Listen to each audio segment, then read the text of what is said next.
Good morning, good morning, good morning. Welcome back to another episode of Two Knicks Chicks. I'm your girl, Lady and the Chef. I'm starting to show off today solo. Hopefully, Diva Locks join us at some point in time today on this century. But until then, we'll get the show rolling. Lots to talk about.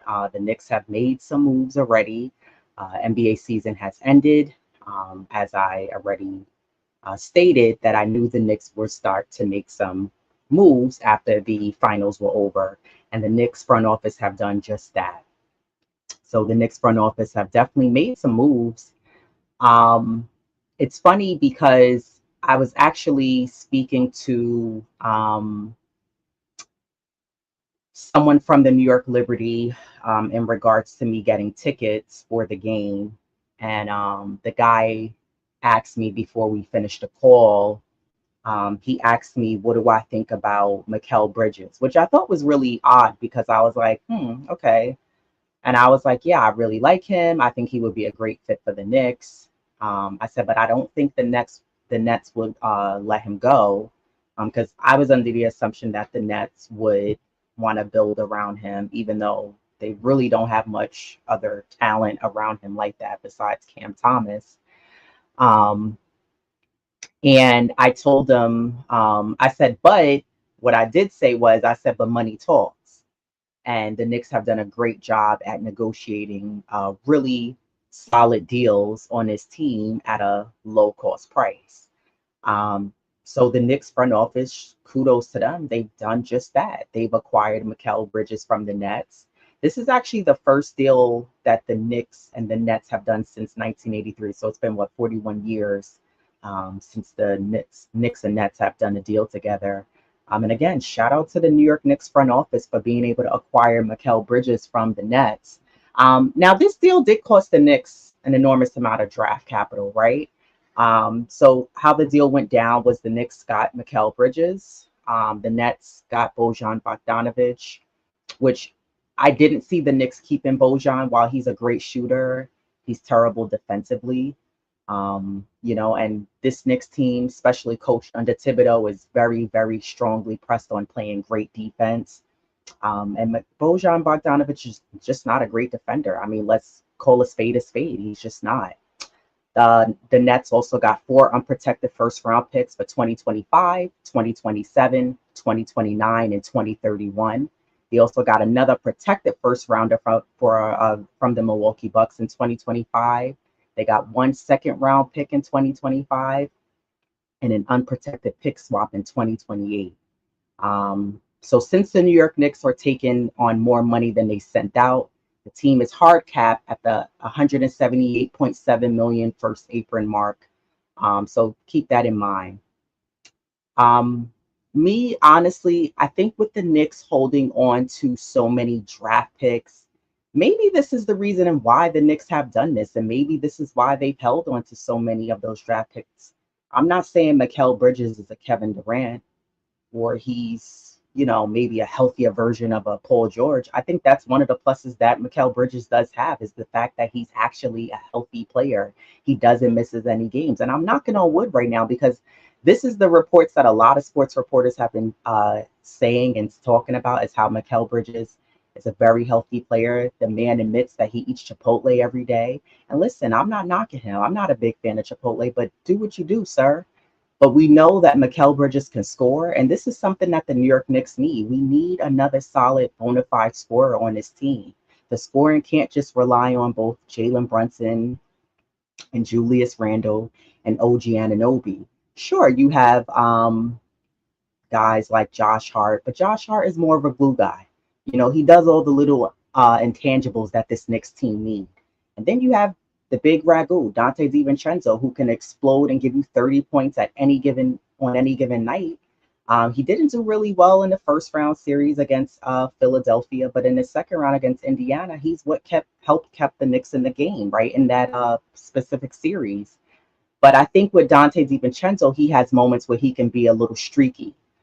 So we know he can score for you, but it's just, can he give that to you on a consistent nightly basis? And I think once the Knicks got rid of quickly, they got rid of RJ Barrett, they got rid of Grimes. I think a big portion of getting rid of those guys, it wasn't just so much dead weight. It was also this Knicks team looking for consistency, right? And that's what this Knicks team needs. It's consistent guys who can be consistent on a night in, night out basis. Let's call a spade a spade. When Jalen Brunson did poorly and had poor games in both round one and round two, he still was able to drop 20 to 25 points on a night, 26 points on a night. And if you really look at that, if he didn't give that to them, the Knicks wouldn't have done well, right? And it's just like it reminds you of when this Knicks team just had Randle. And sure, it wasn't to the same intensity of how this Knicks team is under Jalen Brunson. A lot of times without Randle's 20, 25 points on a night, this Knicks team would be lacking that offensive point presence that they need. And this Knicks team has that, right? So I really like this move with the Knicks acquiring Mikal Bridges. And I do recall when we were talking about Diva Locks and I about our trade talk episode series that we had at the end of the season, this past season, one of the guys that I had on the list was Mikal Bridges. I said that I liked that pick, and if the Knicks were able to pick him up, I thought that would be a great swap for the Knicks, a great addition for the Knicks to be able to bring on Mikal, as he can score. For me, yes, it's nice that he's a Villanova guy, and they got all the Villanova guys together with him, Brunson, Josh Hart, Dante DiVincenzo. They won 2 titles at Villanova, which is great. And I'm hoping that they can bring that on. But I think we got to look at the broader picture here, right? When you look at when this Knicks team played Boston throughout the regular season, the Knicks had no answer for Boston except for once. And that was late in the season once Boston was resting guys. I don't think we had KP in that series because he was still resting from his injury that he had. But Boston has versatility, right? And this Knicks team, well, let me rewind. Boston is one of those teams that it took them some time to be able to get this championship title that they got, right? They weren't able to get it right away. It took them some time to get it. And there was a lot of pressure on Jason Tatum and Jaylen Brown, and can they be able to actually win a championship? But I think the way that Boston team is made up, and I'm not a fan of Boston. I'm gonna be honest, I couldn't even watch the finals. Call me a sore loser. Just not a fan of Boston. I was low key rooting for Dallas. Just because, like most New York Knicks fans, I don't like Boston. But I think the way the Boston Celtics are set up as a team, they have a lot of weapons, right? They have a lot of options to where they can go to. Um, and when you watch, I believe we played them 4, could be have been 5 times. Correct me if I'm wrong in the chat. The Knicks just didn't have an answer for them. And I don't think it's because the Knicks are a bad team. I just don't think we were able to match up with the way the Boston Celtics teams are matched up. And honestly, most teams couldn't. I mean, if you look at their record, the few losses that they had, I like to say that it's because they had an off night. And in some games, yeah, teams were just better than them. But they also had an easier schedule. They were able to relax and had enough ample time to relax in between because they got the job done early. But any team is beatable in this league. Any team is beatable in the NBA, and I'm a firm believer in that. But I do think that adding Mikal Bridges gives the Knicks another solid option. Again, if you look at this Knicks team, while I commend and applaud them for making it happen and getting as far as they did, uh, considering they had so many health injuries, I think that, you know, you look at the fact that we got Mikal, the Knicks were able to sign OG Anunoby back to this team. Um, there's still question marks around our center position, but I think that this team is heading into the direction of, as they already have been, we're continuing the trend towards championship, and that's what this Knicks team needs to do. So Mikal Bridges, I think I grade the Knicks on an A for that. I don't look so much at the draft capital that was given up. Sure, it was a lot. I'm not going to disregard that and turn my eye away from that. But I do think that it was necessary considering there was really no one else available. Like, If you really look around the league, players seems to have a lot more control in this league as far as like the kind of deals that they're getting, working with their agents, who they're signed under.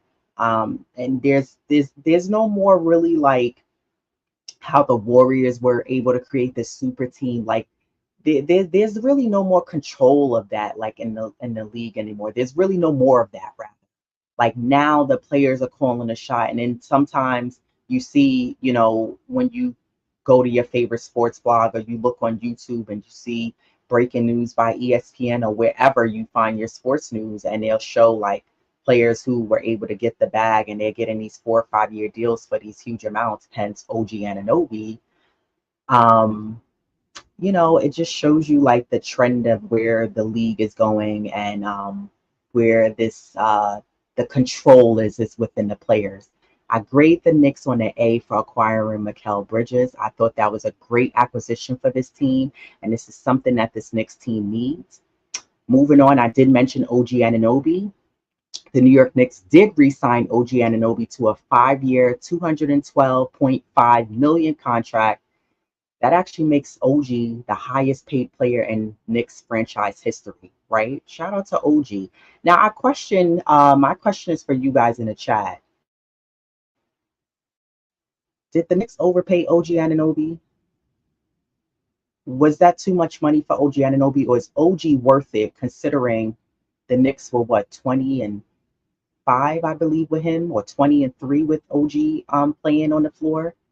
That deal with OG includes a player option and a trade kicker, but comes in below the roughly 245 million max that the Knicks could have paid him. So on one hand, while the Knicks did pay him out the 212.5 million, OG Anunoby was asking for a lot more money.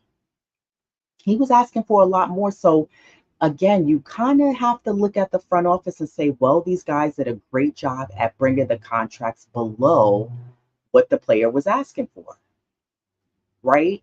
And the Knicks have been able to do this for a lot of players. They've done it with Randle. They've done it with they may be able to do it with Jalen. He's saying that he's willing to take a pay cut. Hopefully they can make it happen with Isaiah Hartenstein. If you ask me, I believe that they can. But if the Knicks can't pay him out on the 17 whatever million he wants, other teams are willing to pay him around 20 million. And one of those teams for Isaiah Hartenstein that's interested is OKC. They need someone like his presence on that team to help them get further along in the postseason. But back to OG Anunoby, I really want to know if you guys in the chat think that the Knicks overpaid OG, because I know when we were bringing up OG Anunoby at the end of the season in our trade talk series, a lot of people in the comments were saying how OG, they weren't really fond of the Knicks bringing OG back because he's very injury prone. And I agree 100% with that. Here's the thing, though. I do believe, and I said this before, the Knicks front office knew that OG Anunoby was injury prone when they brought him from Toronto. Like, this wasn't a thing where they were like, oh man, look at this guy, got an elbow, it's this, it's that. I don't think that the Knicks front office like disregarded that. And I don't think that held them back from acquiring him, because I think that his impact and the value that he brings to a team overshadowed them even bringing him on to the New York Knicks, at all. And that's why they brought him to the Knicks. With OG on the floor, the Knicks are a lot more successful. He does the other little things. I mean, if you really watch replays of games with OG Anunoby when he's in the game. I mean, he's in the right places at the right time. He has great timing. His basketball IQ is very high. Very high. I mean, very active hands, very active feet. He's willing to sacrifice his body. I mean, I've seen plays where the Knicks offensively, like, no one was really looking to make a move. And this is when maybe Jalen Brunson was on the bench at times. And OG just, you could tell, he's like, you know what, let me just take it inside. And he'll take it inside and get a nice dunk, quick layup, take a mid-range shot. Those are the kind of players, that's the kind of energy that this New York Knicks team needs. And OG just brings, it's just the effort. You know what I mean? And this is what the Knicks team need. And if OG didn't get hurt in the postseason, man, he was like, his energy is infectious. You know, he doesn't say much. He's very quiet, but listen, he's focused. He's very focused, and I love that about him. But to me, I think that OG Anunoby, while his contract is high, yes, you got to also factor into when players have been in the league at the tenure that he's been in the league. After a while, players are looking to get their bag, right? They feel like they've proven themselves. They've been working hard. And I feel like OG Anunoby has done just that. Like we saw what he did in Toronto, you know, and I didn't think that there was going to be any shortcomings once he came to the Knicks. Like at one point, I remember, shout out to Steph, aka Queen. I remember her on her show. They were talking about OG Anunoby. This is well before he came here, and I remember they were like, "Oh, you know, it would be nice if the Knicks acquired OG Anunoby," and I was like, that would be a good acquisition for the Knicks."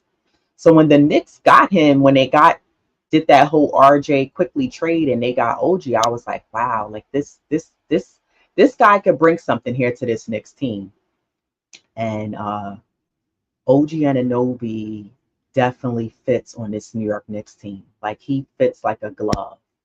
I mean, the way he plays, just his high energy, the IQ level, his decision making on the floor, his timing on the floor. It's a well fit for this New York Knicks team, and I'm very happy to see him here.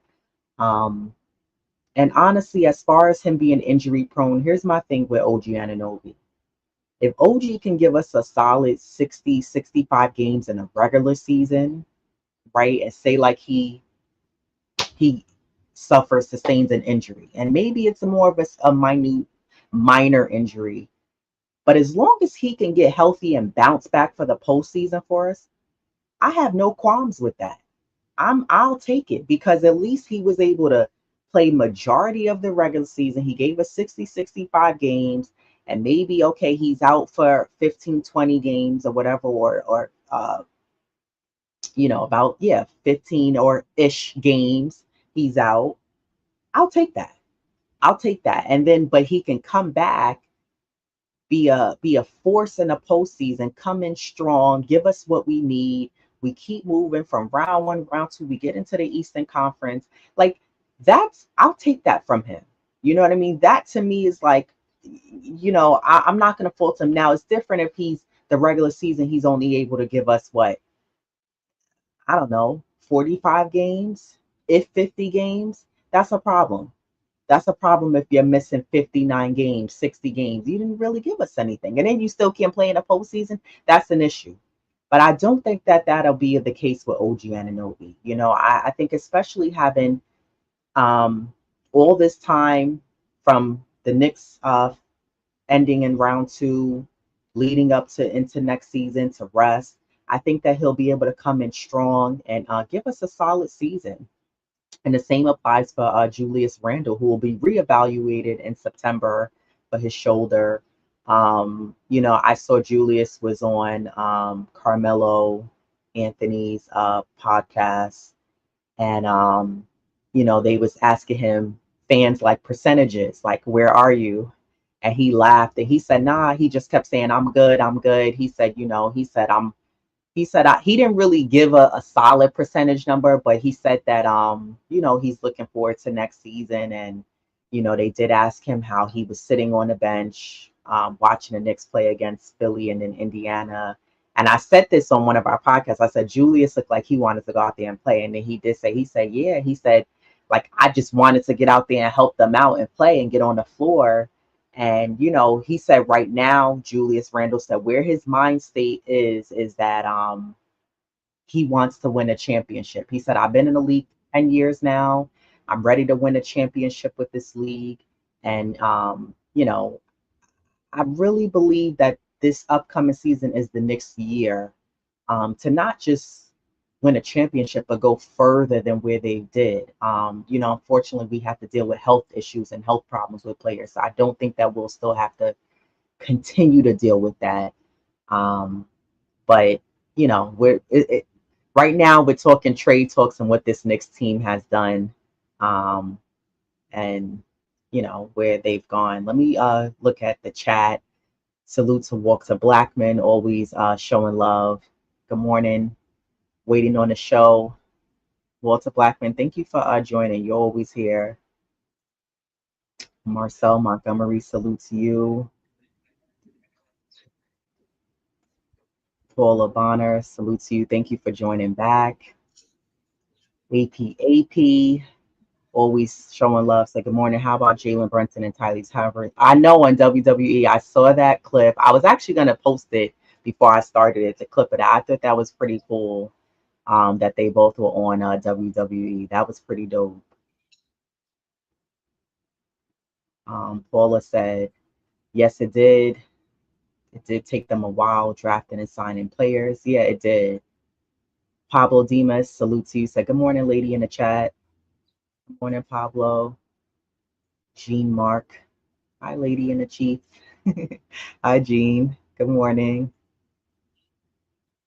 Paula Bonner said, it was a lot, but how much draft did we get mad at the front office for not drafting anyone? Yeah, exactly. Exactly. Or drafting total bust players who would just sit on the bench and collecting the check.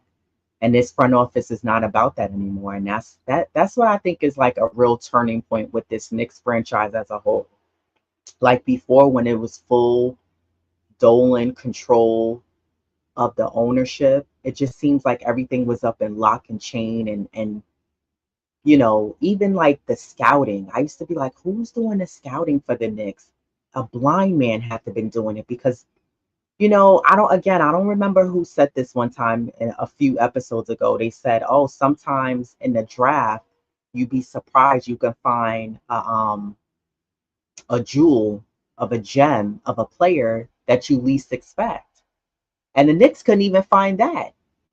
They couldn't even find that. And to be honest, the Knicks got lucky to some degree. I think it was about who you know, right? And relationships. They had Jalen's dad as an assistant coach. Thibodeau had coached him previously, so that helped get Jalen over to the Knicks. Because let's be honest, that was one of the turning points in this Knicks team so far. It's been having that strong presence of a player and his play being infectious on his team and making them better. Because one player can't do it by himself. And then when you have Josh Hart, Dante's, even they played together, that helps as well. So I think when you have, you're on a team and they're winning and you're not always losing, that helps other players want to continue to play harder. And knowing that the end goal of where we're trying to go, that helps teams, get to the end goal and where they're trying to go. Philadelphia is running out of options. Yeah, they're moving too slow. And that's another thing I want to say about the Knicks front office. Before, they used to wait too slow, move too slow, and they allow other teams to go in and just grab. I think the way this Knicks team is moving is that they're playing chess, but they're not desperate. Before, the Knicks were desperate and they were just grabbing anybody because they were running out of options. And I think that like a lot of people were like, when the whole DeJounte Murray scene was out and fans wanted the Knicks to go after DeJounte Murray. While I thought he would have been a great fit for this team, I think the Knicks front office at the end of the day, they're like weighing their options and watching and figuring out what is the right move before we pull the trigger too quickly and just grab somebody. So I think also too, with like as fans, what we have to realize is not all the time when you bring, whether it's a superstar or a really good player, they're gonna work out with the team you already have made up. Let's just say hypothetically the Knicks brought in like a Paul George or Kevin Durant.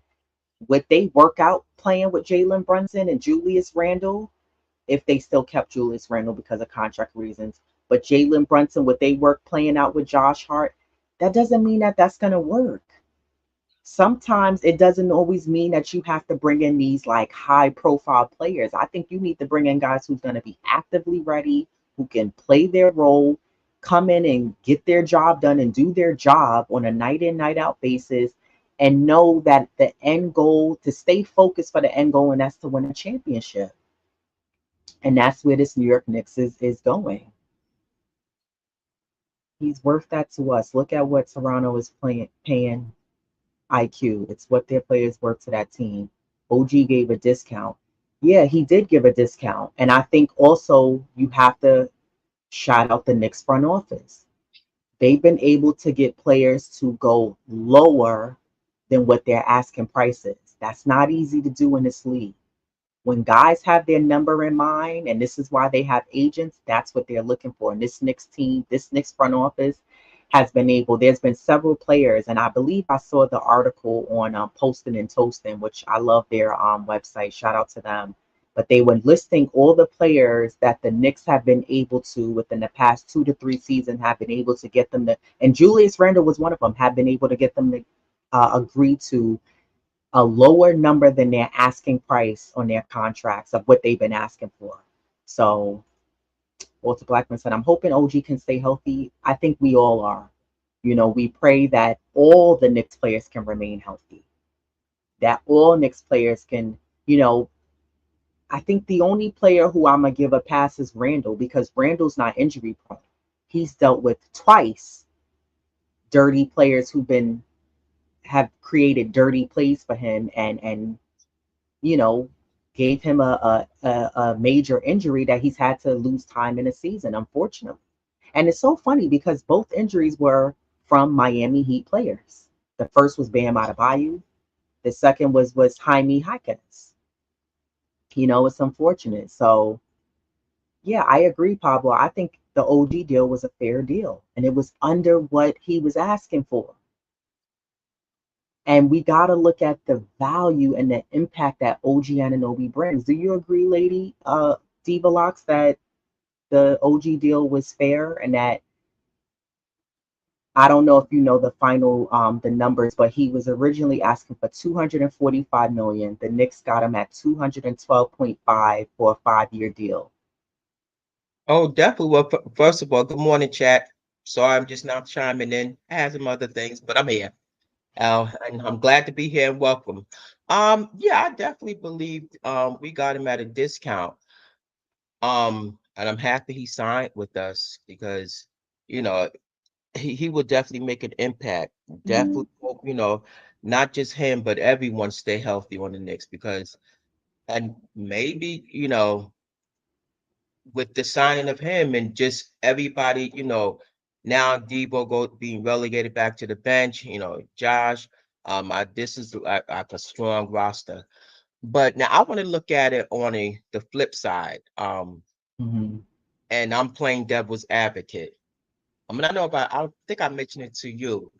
Like, do you think that it's possible that OG signed for that amount because he knew, and that's why you have agents, that your agent possibly knew that I don't think you're going to get more than that on the open, market because of your history and just the games you've played. And they say he has a tendency to take his time, getting back, Mm-hmm. if he's injured, which rightfully he should.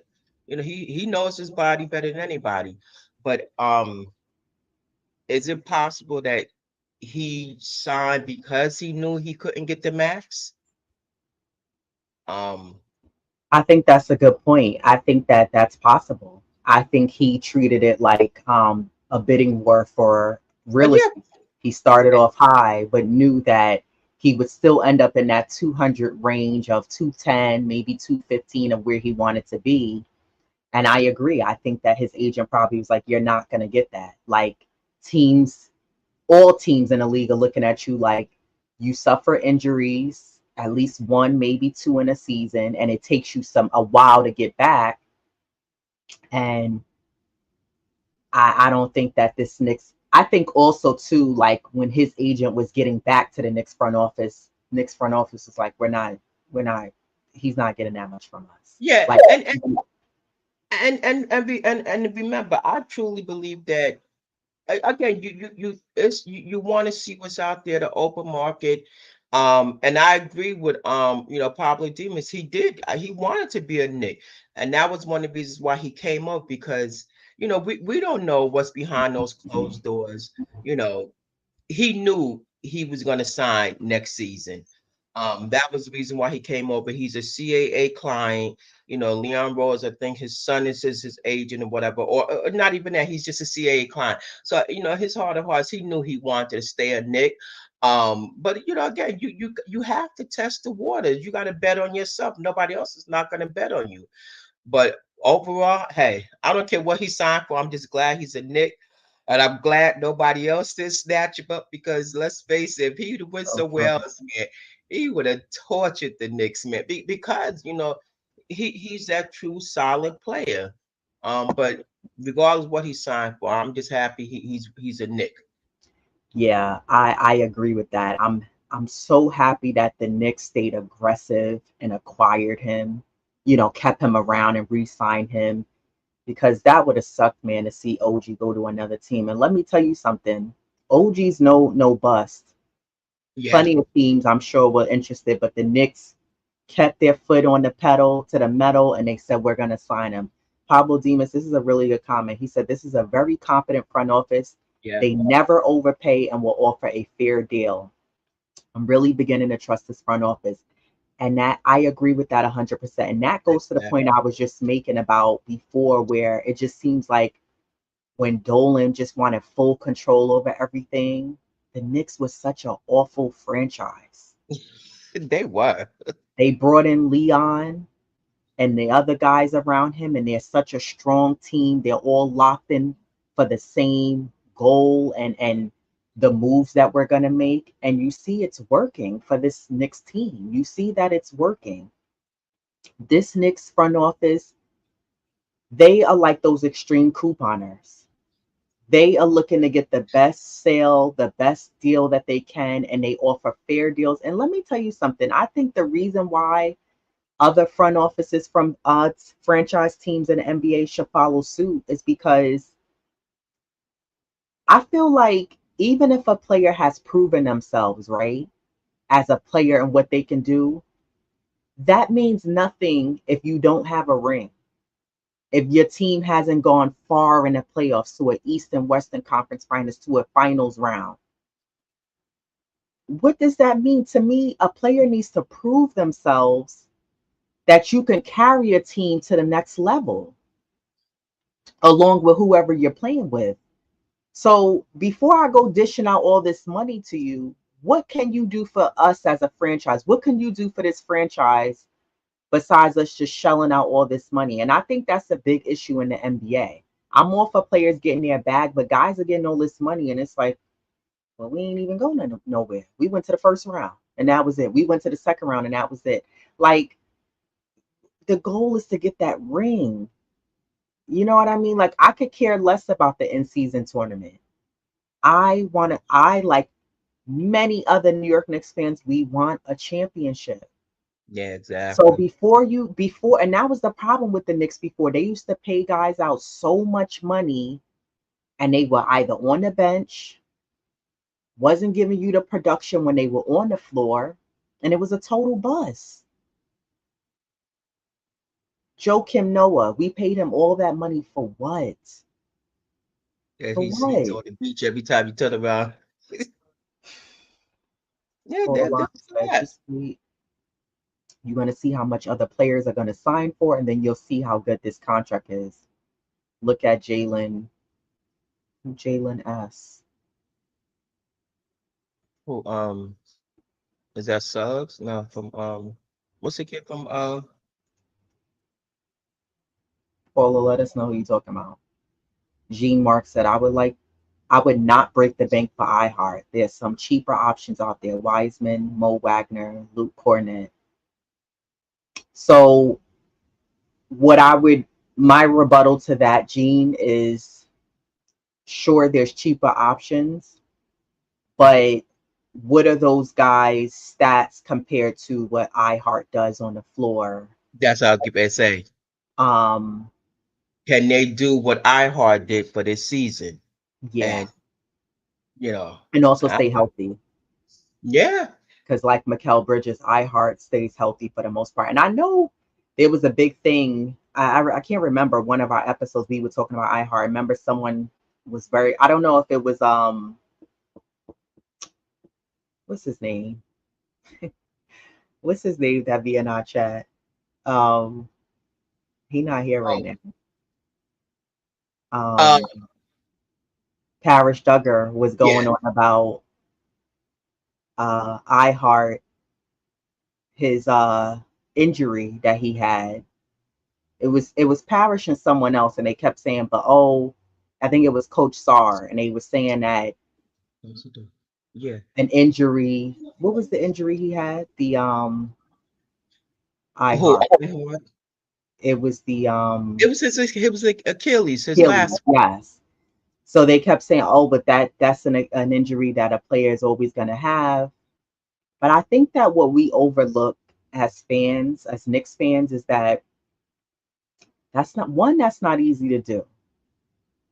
You know, you look at this Knicks team and the guys that did stay healthy.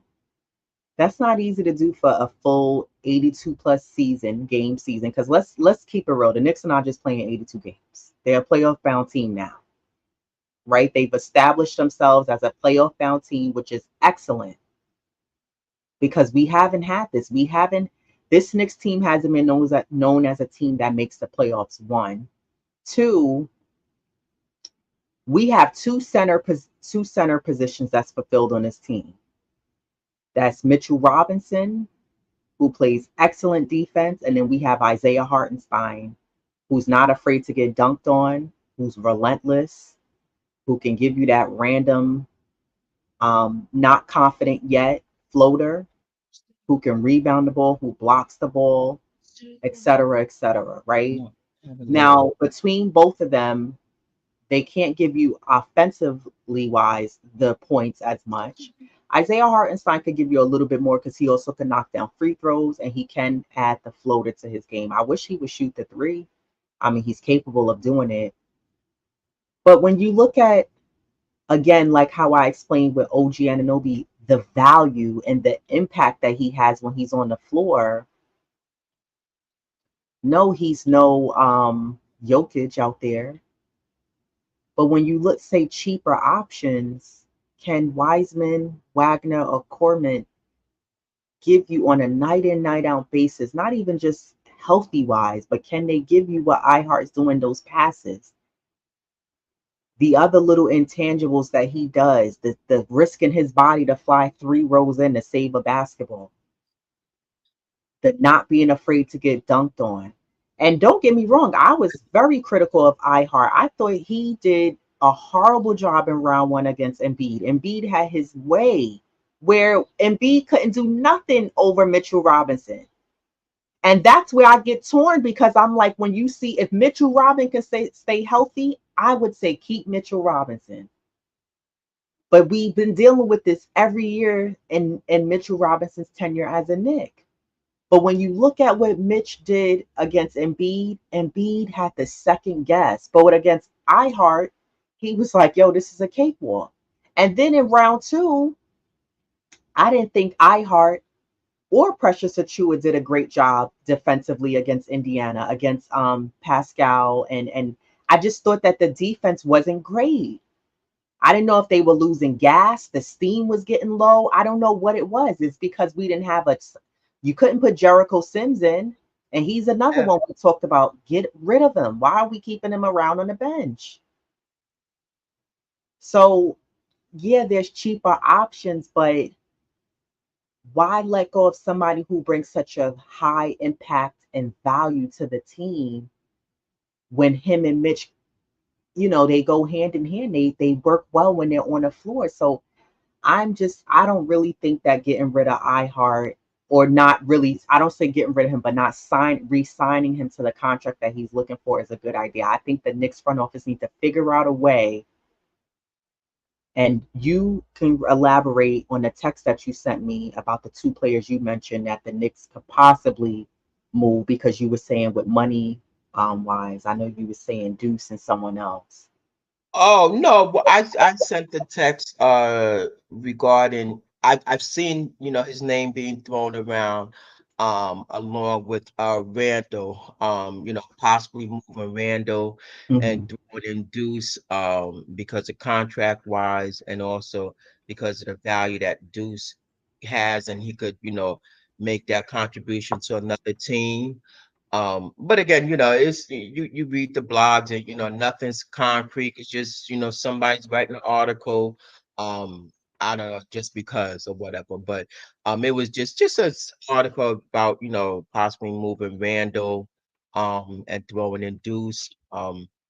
Did I mention who the player was for? No, Yeah, yeah. See, again, it's just an article. I think it was even possibly like a Paul George, no. somewhere in that realm. But again, and I'm just gonna just highlight this, what that Marcel put up.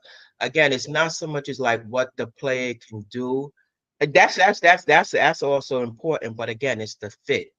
You know, you don't want to bring a play in. We have a superstar already, so we don't need nobody else. We just need somebody, again, that's gonna fit in and be a Tibbs type of guy.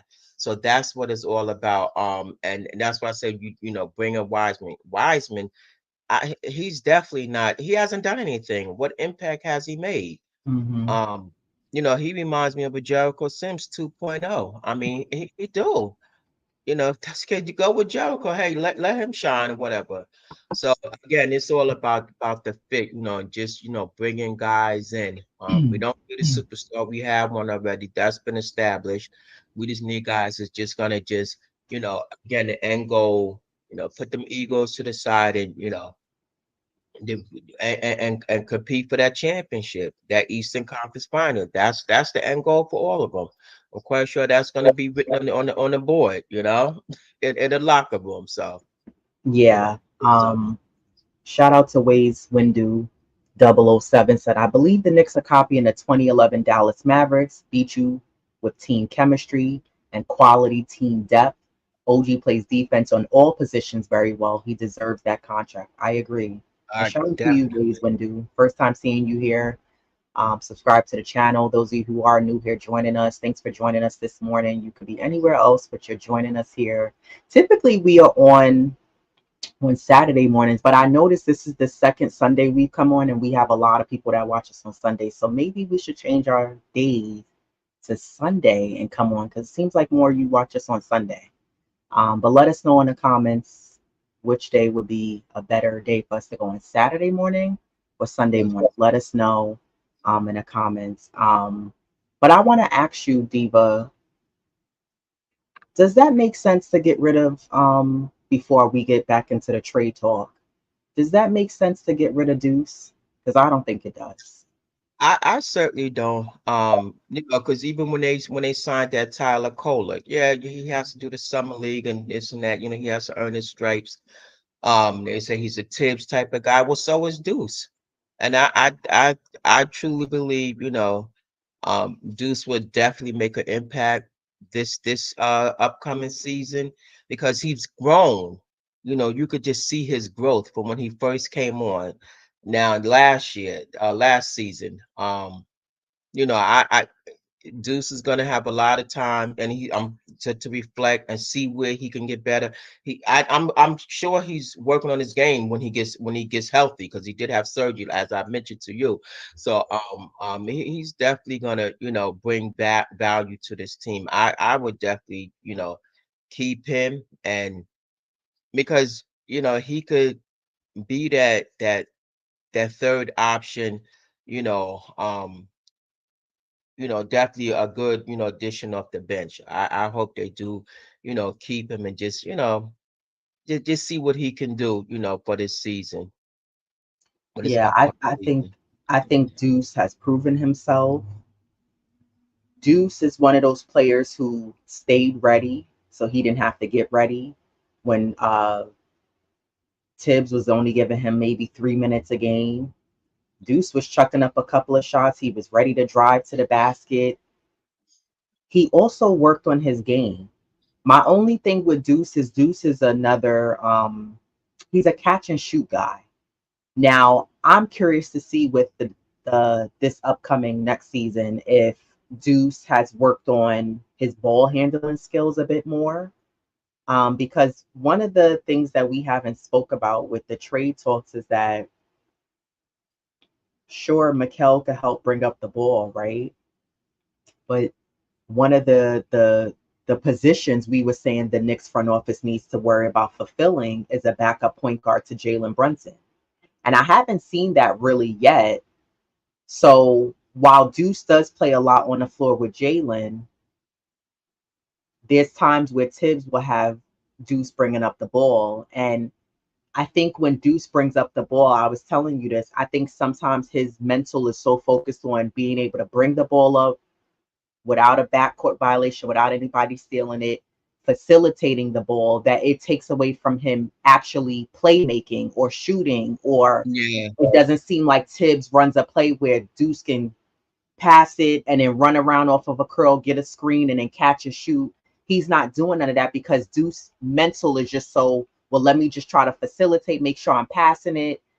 And he doesn't have that two-way switch like a Harden, like a Brunson could do, where they can play make, but they can also facilitate and make sure the offense is grooving and moving, using a little bit of Clyde verbiage there. But I would like to see Deuce come back and add that to his repertoire under his belt and add that to his game. And also, when we watched the Indiana series, I was saying when we watched what was the guy that was just blowing past us on Indiana? And I kept saying if we could have saw, McConnell. Is it McConnell? I want to see in round one when we saw what's his name? For the 76ers. Yeah. Um Not Maxey. Maxie. I want to see Deuce McBride add that quickness like Maxie and McConnell to his game. He has it. He's not Yeah. utilizing it or capitalizing on it. That would make him more of a threat as well. We have enough guys that stand behind the arc of the perimeter waiting for the ball. I want to see more guys cutting. Cut to the basket, use your quickness, be able to grab the ball, get to the basket quickly. Stop, pop, shoot a basket. And I think that if Deuce can come in for next season and add that, man, he's gonna be like a another X factor, that another weapon that the Knicks have. And that's what this Knicks team front office is building, and the makeups of this team and what they're trying to do to be able to compete against right now the defending champs, the Boston Celtics. Pablo Dimas said, I don't think iHeart is an 80 to $100 million player. Like Gene Mark said, there are cheaper and better options at center out there. He likes Valachunas, Mo Wagner, and Wiseman as viable options. I do like Valachunas, but for some reason, I haven't seen his name come up as an option that the Knicks have looked at. Maybe they have, and it's under wraps. I don't know. Usually these things leak out. But I do like him as an option because Valachunas could shoot the ball. He can rebound the ball. You know what I mean? He could Yeah. block the ball. He could hit free throws. So I don't know. I don't know. I think it's I think this is like they got they got the whole OG re-signed. They acquired Mikal. This iHeart deal, this is the tricky one right here. This is the one that I'm curious to see what the Knicks do for this team.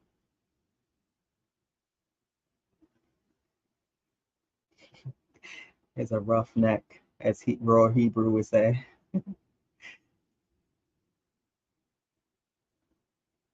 I know. So nice of her to join us. All right, Marcel. The Knicks are giving a clinic on the art of drafting to the NBA. Yeah, I agree. Um, Paula Bonner said, we had no scouting and no developmental coaches, so the players did not get developed to a point where they were good enough to trade or be a piece of the team. Yeah.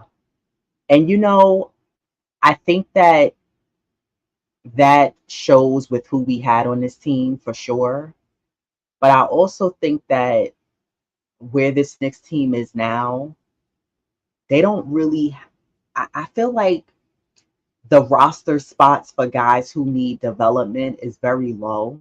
They may have maybe two, three guys. Because this Knicks team, where they're trying to go, they need guys who are ready. But there are coaches who can develop these players, which is great. But yeah, the old Knicks regime of staff who they had, I think that I don't want to say that they were awful. Some of them probably weren't as good as their job, but I think that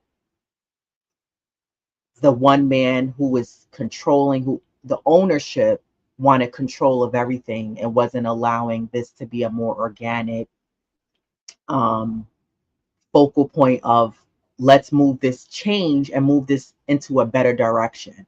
And now this Knicks Yeah. franchise seems to be running in a better, more positive direction of developing, growth, winning, and you know, 5+ years ago, this Knicks team just wasn't about that. It was just awful, awful, awful. You know, you had a little bit of excitement when you had Amari. You had a little bit of excitement when you had Melo, when you had Jeremy Lin, when you had Novak. That was it. We had Lee was grabbing us the rebounds. Or David Lee, you know what? Just triggering. I don't even want to go back there, y'all. Well, there's a lot that's a trigger. You remember Eddie? Um, they got from the Curry, Bulls? Yeah, yeah. another one. You know Overpaid what? and sat on the bench. Yeah, yeah. You know, again, just when you bring in, you know how Leon Rose came and he's taken over. I under the Dolan regime, not that he's still a part of it, but I think he was more focused on because it was a tourist trap. Yeah, Building peace with tourists, that brings money, but now a championship will bring you even more. So, and when you got a team that's contending and for that title, I to me I think that will make for a better, you know, I don't want to say so money's the end goal, but it to me it just brings more, exposure to the Knicks. Not that they need it because they've been here, for so long. This is the Mecca. Everybody wants to come play here, and that's another thing when you got a front office. Guys want to come and play. Now all of a sudden everybody's a Tibbs guy. They could play the Tibbs system, so it just makes for more excitement. And it makes the guys want to just play hard because these guys they go to bat for Tibbs. um you know they will lay themselves on the line for, and they do it night in and night out. They don't give anything but 100%, 110. So it's all about the end goal is to bring that championship, and this this this will definitely you know put them in contention. I mean, they have them second.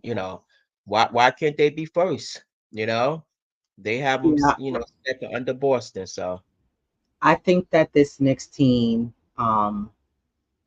that's the problem. We were trying to attract tourists when in reality, true Knicks fans were actually going to the games. yeah, It wasn't. It's always been true Knicks fans that go, and yeah, you may have some that are new fans that are people who got tickets to a game. Cool, but real true New York Knicks fans are so. We were so tired of losing, so tired of walking outside with a Knicks shirt or a Knicks jersey on or a Knicks hat, any type of Knicks memorabilia on, and people making fun of you and laughing at you and talking about Knicks what and calling us a joke. And you know what?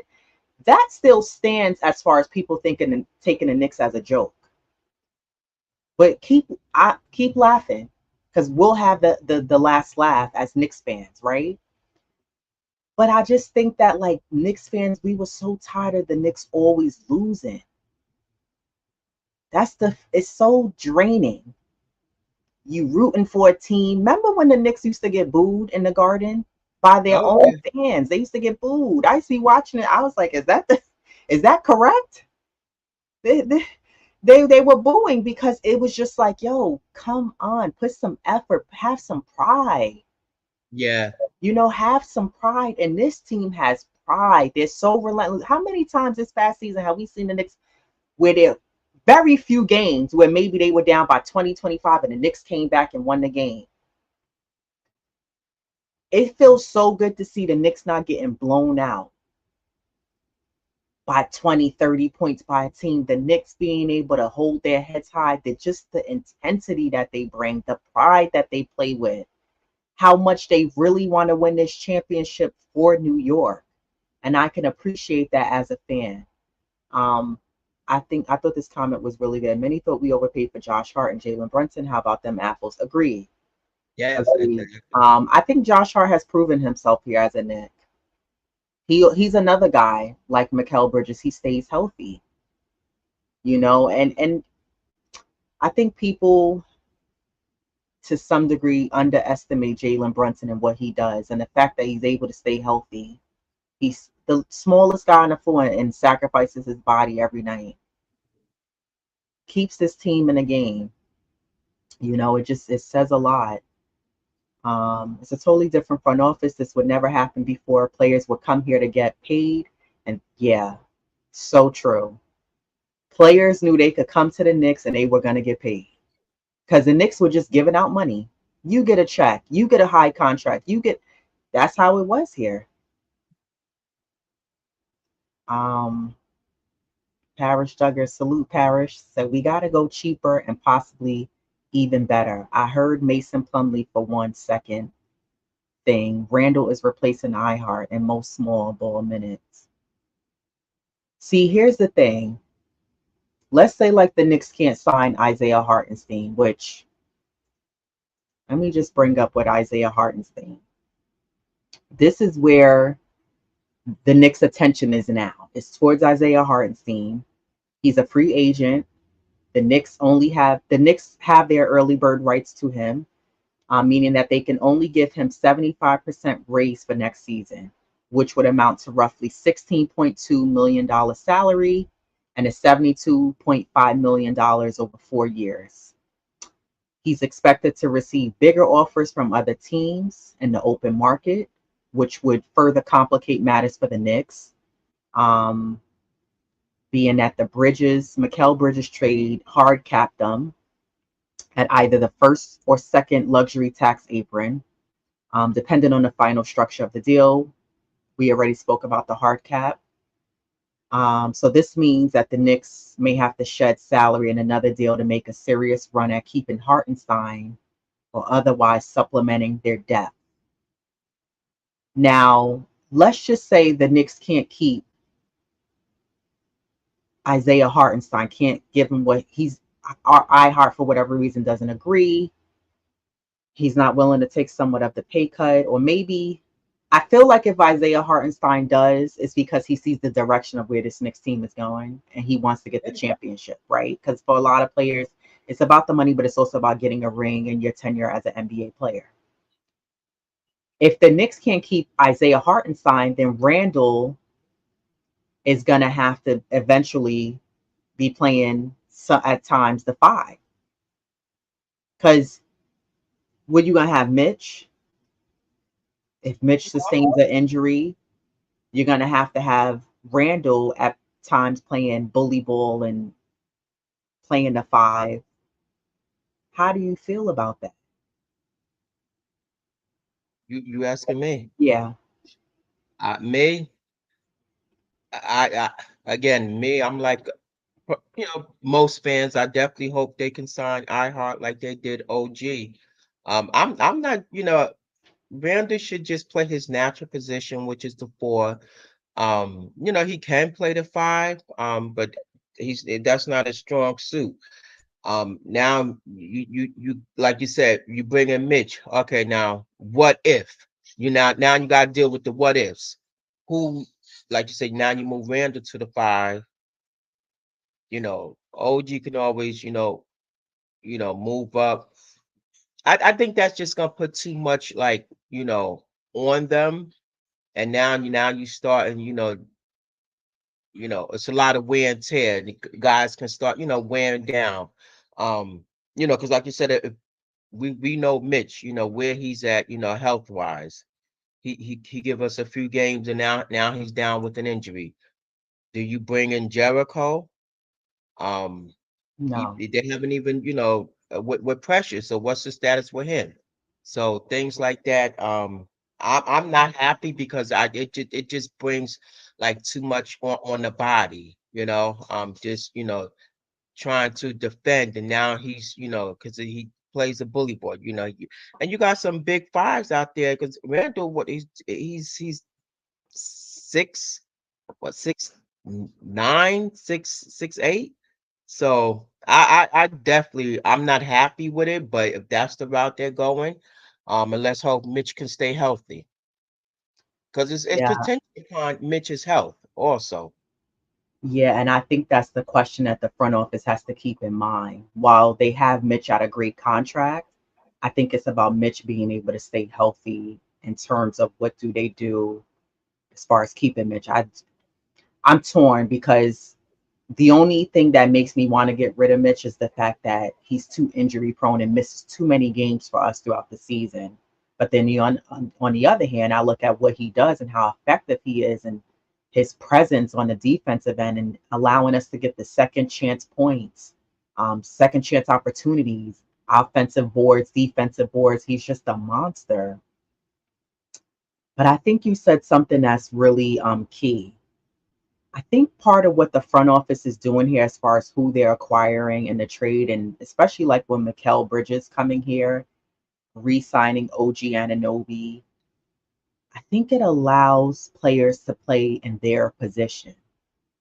And we look at what happened with this Knicks team this past season was a lot of guys had to play outside of their position. Josh Hart, um, Dante DiVincenzo had to come off the bench and become a starter because the Knicks had sustained so many injuries. But I think what I was alluding to before was that this Knicks front office has to be prepared for the what ifs. You have to be able to have backups in place of if we already went through that. So that should be a learning lesson for the front office as we dealt with so many injuries. So if you have to deal with that this season to avoid the strain and pressure of the bench having to come in and play starter roles for a majority of 60 plus games, like we have to be prepared for that. And I think that that's something that we also have to consider if the Knicks don't sign Isaiah Hartenstein, then maybe you need to go to one of those cheaper options. Wiseman, Valachunas. Maybe you need to bring in somebody because I'm sorry, you can't just rely on Mitchell Robinson. And I'm damn sure not going to be relying on G League. I'm not. Jericho Sims. I'm not. He's just he doesn't do it for me. He's not ready. And I know people last year, shout out to Corey Lee from the 718 Boys, was like, oh, give him time. He sets the screens. He's young. He hustles. He runs. Da, da, da, da, da, da, da, da. He's not ready. We need people who are going to be out there and be aggressive. The same energy that Mitch gives you, the same energy that iHeart gives you, that's what I'm looking for if you're going to play that 5 center position. And I agree. I don't think that Randle should have to play that 5 center position. We need Randle at the 4. Yeah, I mean he could play it, but I Yeah, mean, but I don't think that, like you said, players should have to go outside of their role. This is why the front office is making the moves that they're making. So we don't have to do that again this season, next season, and have guys playing outside of their role.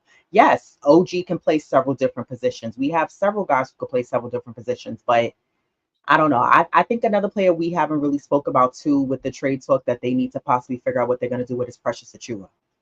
yeah, Like he's another one that maybe they can, I don't know, send him somewhere and acquire somebody. But I think that we have to make sure that we have a backup 5 center position. We can't just rely just on Isaiah Hartenstein, and we can't just rely on Mitchell Robinson.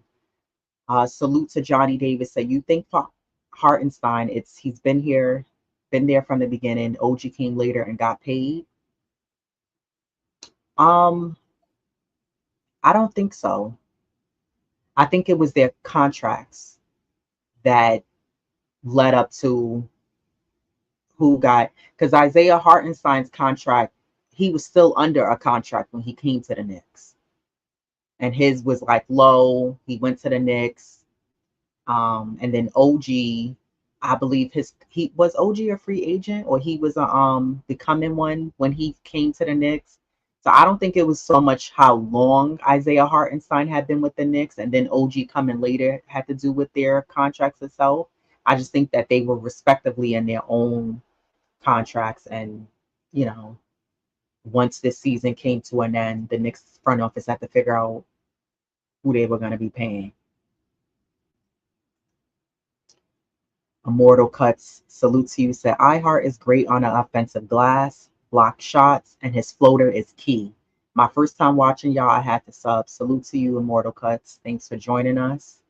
Yeah, and I agree. iHeart, that's why I said it's the impact, the value And he that has he great brings. court vision. Yeah, he has excellent court vision, you know. And I mean, how many times did we say it where the Knicks are so successful when they cut to the basket, and we would Yeah, get frustrated because we would go, why do the Knicks sometimes shy away from what's working? And iHeart, how many times will we see him at the middle of the free throw line, standing there waiting to throw somebody the ball? He looking for somebody to cut. He's trying not to be Captain Obvious. How many times would you catch the camera on his face and he's doing this, telling somebody, go, like, go, I'm going to pass you the ball, because he's so confident in his passes, whether it's a bounce pass, quick pass. He's not throwing wild passes out there. I just think that a lot of times our guys didn't utilize cutting to the basket as much. Parish Jugger Salute said, iHeart was great last year, but not for $28 million. We can get the same thing from Drummond, Plumlee, or even a three-point shooting center, Baptiste guy from Orlando. I do like Andre Drummond. I do like Plumlee, but Plumlee, like his last name, no pun intended, his numbers have plummet. Um, Drummond is a great rebounder. He's an excellent rebounder, and he's a good presence, but I think you got to look at the overall package. Like, we're looking at the dollars here. We got to stop just looking at the money.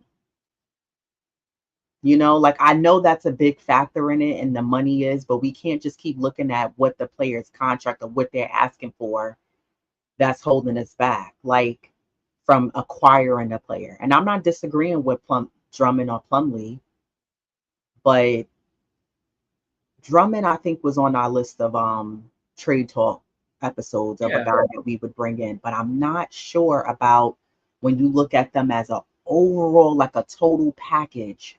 Like, what could can Drummond and Plumlee give you that same effect that iHeart can give you on the floor?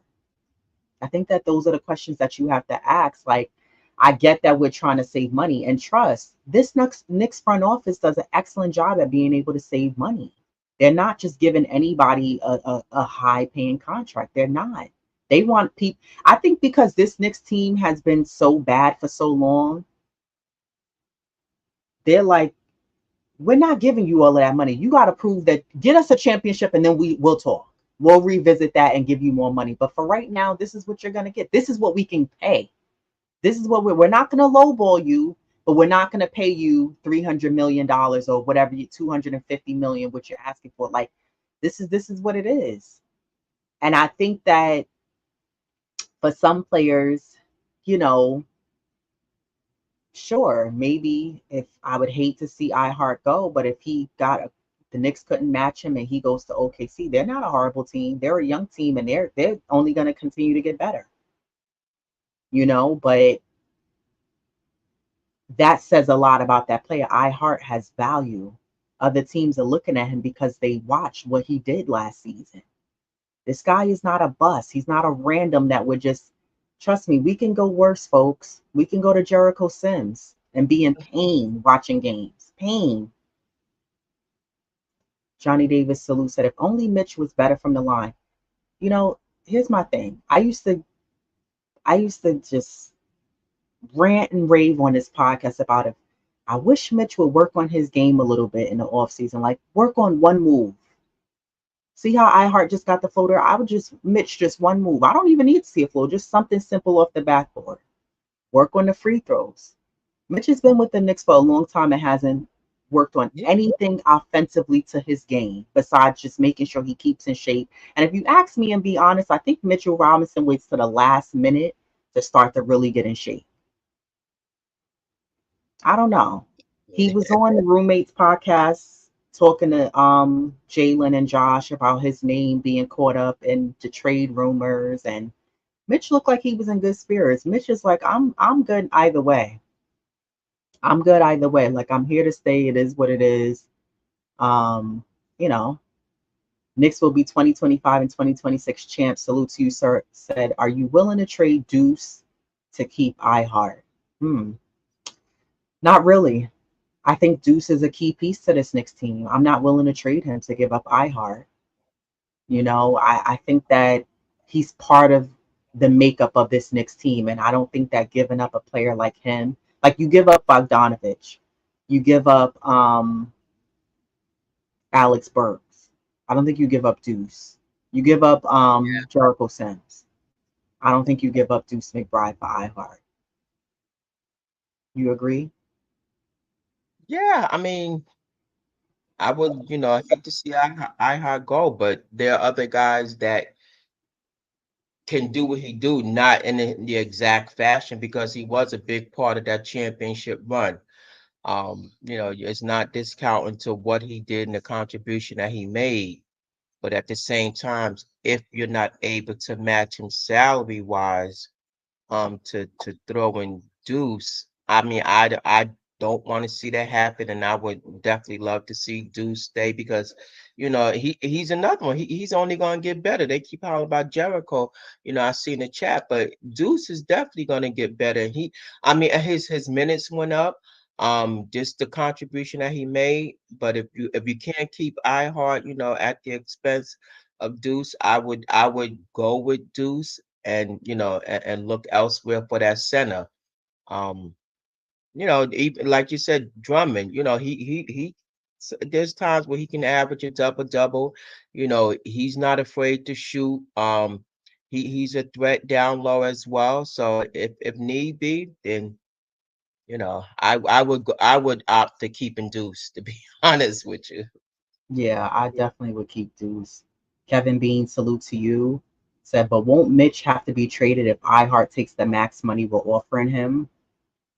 Yeah, I heard that. I heard it was with Mitch, and that also affects Randle to some degree because of the contracts. And Randle's owed um some money. So Randle is the Knicks' highest payer. He will be eligible for an extension for up to 4 years, but 181.5 million on August 3rd. He's owed 28.9 million next season and has a 30.9 million player option for 2025-2026 season. Um, yeah, but I beg to ask the question to the chat with Bridges, is New York Knicks better than the Indiana Pacers, Cleveland Cavaliers, or healthy version of the Milwaukee Bucks? Or what about a revamped version of Philadelphia 76ers roster that currently only consists of two players? And then you can't forget the Orlando Magic who are coming along and they're growing. And then you have the Miami Heat who are like that fly or mosquito that just won't go away. I do believe that the Knicks are better than all of those teams. They've Oh, for proven that sure. they are. I think the East is going to be very interesting to watch for next season to see what they do. As last year, the Eastern Conference was a bit weak, minus the Knicks and Boston, but it was quite weak. So we'll see what happens this year. Yeah, you don't know the Sims. I'm not sure, um, you know, why he's here. Jay Boogie. Salute J Boogie. Salute Jay Boogie. I had more time. I had more time while I was riding. I wanted to rock with, you know what I'm saying, my I didn't sister even and my see little it. niece. That I'm claiming you as my sister, Diva, and I'm claiming that as my little niece. So let that be known, just so that Y'all everybody, hear it. So at times when I do come up there, and I let it be known yesterday, I think on Still Nick fans, I got a lot of people when I come up and visit that I'm more than happy that they can watch and babysit my daughter. So now she has another aunt, and she There, has a what? I'm so happy. But what's happening there with you y'all? go. Shout out to the chat. Blessings, health, happiness to everybody on this beautiful day of life. It's just not a day. Too many names is front of day. Every day is a day of life. That's what I don't care about Exactly. Sunday, Monday, Tuesday, Wednesday, Thursday, Friday, Saturday. It's a day of life, man. I hope everybody's in the greatest form of health. Hope everybody's feeling good about themselves, enjoying their summer, enjoying their How's oh, he froze. Yeah, I think he froze up. It looks like people like us coming on Sunday mornings. Jay Boogie, you froze. Am I back now? Yeah. Yeah, Okay, let me just answer your question real quick. Your question was, yeah, we better than all of them. The reason why we're better than them because we got a bunch of guys that want it. You see, Mhm. first to be better than another team, you have to want to be better than another team. These guys want a championship, and they all want to bring a championship to the most dynamic place that can receive a championship, which is a New York Knicks championship. It'll be a bigger parade, meaning to a city more than any other team in any other sport. I don't care if it's football, baseball, basketball. And we have a bunch of guys that know and understand that if I can get this up under my resume, I'm going to go further along far as in the books, the Hall of Fames, you know what I'm saying, in the eyes of, you know what I'm saying, other people's championship. And that's what I love and appreciate about, you know what I'm saying, about Brunson. He's leading the way and he's getting everybody on the same page to want to do the same thing. And the chemistry amongst his three other brothers, that gives them chemistry. All they had to do is dust off the cobwebs. Better than Indiana. We all know we'd have beat Indiana if OG would have played. I don't care nothing about Philly. We don't jump ship them. I don't care if they get the Paul. I don't care if they get the Rosen. Whatever they got to do, I don't care about nothing. The only thing that's in our way is Boston. Excuse my French, and we on their ass like back pockets. And you know what I'm saying? They know Mhm. we coming, and they know we here, and we on our way. You know what I'm saying? Another thing I just want to say about James Dolan, man. I'm so happy for James Dolan that he has somebody that cares about his money like if it's his own money. Leon is not here to just blow his money like a lot of people just came and blew his money and went up yeah, there and said, yo, James, you got to, get this person that money, you know what I'm saying? And he ain't even looking at the contracts. He's signing it away for money. One thing about James, he didn't have no problems about giving somebody some money. But what's more important is Leon is, you know what I'm saying, controlling that money. And he really loves, appreciate, and trusts Leon. He loved and appreciated Isaiah, but what Isaiah was just doing with the money, it was VIP section in Madison Square Garden. You know what I'm saying? Isaiah was just handing out money to everybody. But Leon knows the numbers, he knows the figures, he knows what you should earn, but he also know what you should get. And this is why OG got a little bit extra. You had to give OG the extra money for what he brings to the table. We're seeing yeah, glimpses of his offensive work, you know what I'm saying, against Philly, against Indiana. And my whole time I was saying, if OG realizes that he's the second or third option on this team and works on his offensive game this year, he's going to be a problem. When he was in Toronto, he was always the fourth option. You know what I'm saying? Whether it's behind, Larry, Van Fleet, behind Pascal Siakam, you know what I'm saying? And sometimes, he might have been the fifth option, you know what I'm saying? But now he gets a chance to heal up that, injury, work on your offensive game a little bit more, and and do the things that he does. I love what happened with Mikal Bridges, you know what I'm saying? I'm calling them guys the four horsemen, but if you know anything about the four horsemen in wrestling, it was seven of them guys. You can't forget Barry Windham, you can't forget Sting, and you can't forget Lex Luger. And I call, you know what I'm saying, I call Sting Josh Hart, and I call Lex Luger. If he comes back, that's Hartenstein. And I call Dante. I call Dante Barry Windham. We all know Brunson is Jalen Ric Flair Brunson. We know Ole and Arn Anderson. That's OG and Julius Randle. Now and Barry and Tully Blanchard. That's Mikal Bridges. That's for all the wrestling fans out there. That's how I narrowed it down. But I love where the team is at. You know what I'm saying? I'm happy for the team, happy for the squad. I'm happy for the fan base, the diehard Knicks fans, the ones that's been here the longest, the one that got through the mud. You know, to get through the rain, you got to go through the mud. And those are the words of Denzel. We don't been through all this. So right now we're deserving to be in this position. And this is one season, a long time that we feel like when we going, we got a championship, you know what I'm saying, pedigree right now coming into the squad. We all know what happened last year. We pray to God that he allows us to be healthier for a team this year, because that's the only thing that really held us back from, you know what I'm saying, getting our feet wet against Boston. And more importantly, Boston knew that. Indiana knew that. That's why they slipped by, you know what I'm saying? But we're going to let that slide and deal with what we got to deal with now and get back to winning basketball. I would love for Hartenstein to come and be back amongst this team. He brings so much value, brings so much chemistry, the culture. He's a fan favorite, loved, you know what I'm saying, here. You know, he deserves all the money that he's being offered, whatever the 90 or $100 million.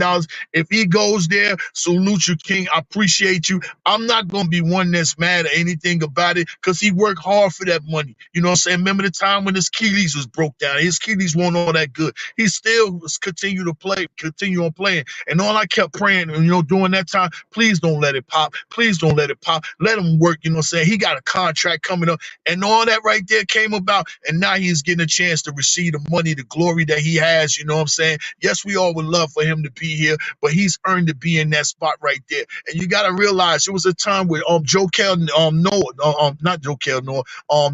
Nerlens Noel, when he was ready to sue Rich, you know, about his money, because he told him to turn down, I think it was like $60 million.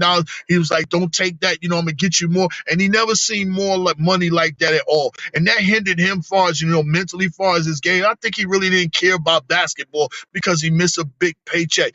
Anytime in life when you have earned your earn your finances, and that money is in front of you, no matter what it is, what profession, your career, what it is, take your money. Do not, you know what I'm saying, not lose your opportunity, because you never know when that opportunity is coming back. We don't know what that man's family situation is, and he has plans to be a father and take care of kids and all that. He has to make way for his next ones that's coming behind him, just like we do with our profession, just like Jay Boogie does with his kids, you know what I'm saying, just like Diva does with the chef, and just like all of y'all that's in the chat watching what you do. You're trying to make a arrangement, a clear landing at the airport for the ones that's in your family that come behind you. They have a clear place to land. So if he goes somewhere else, man, I salute that king. I would not be one of the ones that boo when he come back because he left us and none of that. He earned that money right there. And we need to start realizing those things and stop worrying so much about some money, you know, this person getting overpaid, this person get underpaid. Do he deserve it? He don't deserve it and all that, you know what I'm saying? We're just fans to the game. Just love and appreciate the game, and just know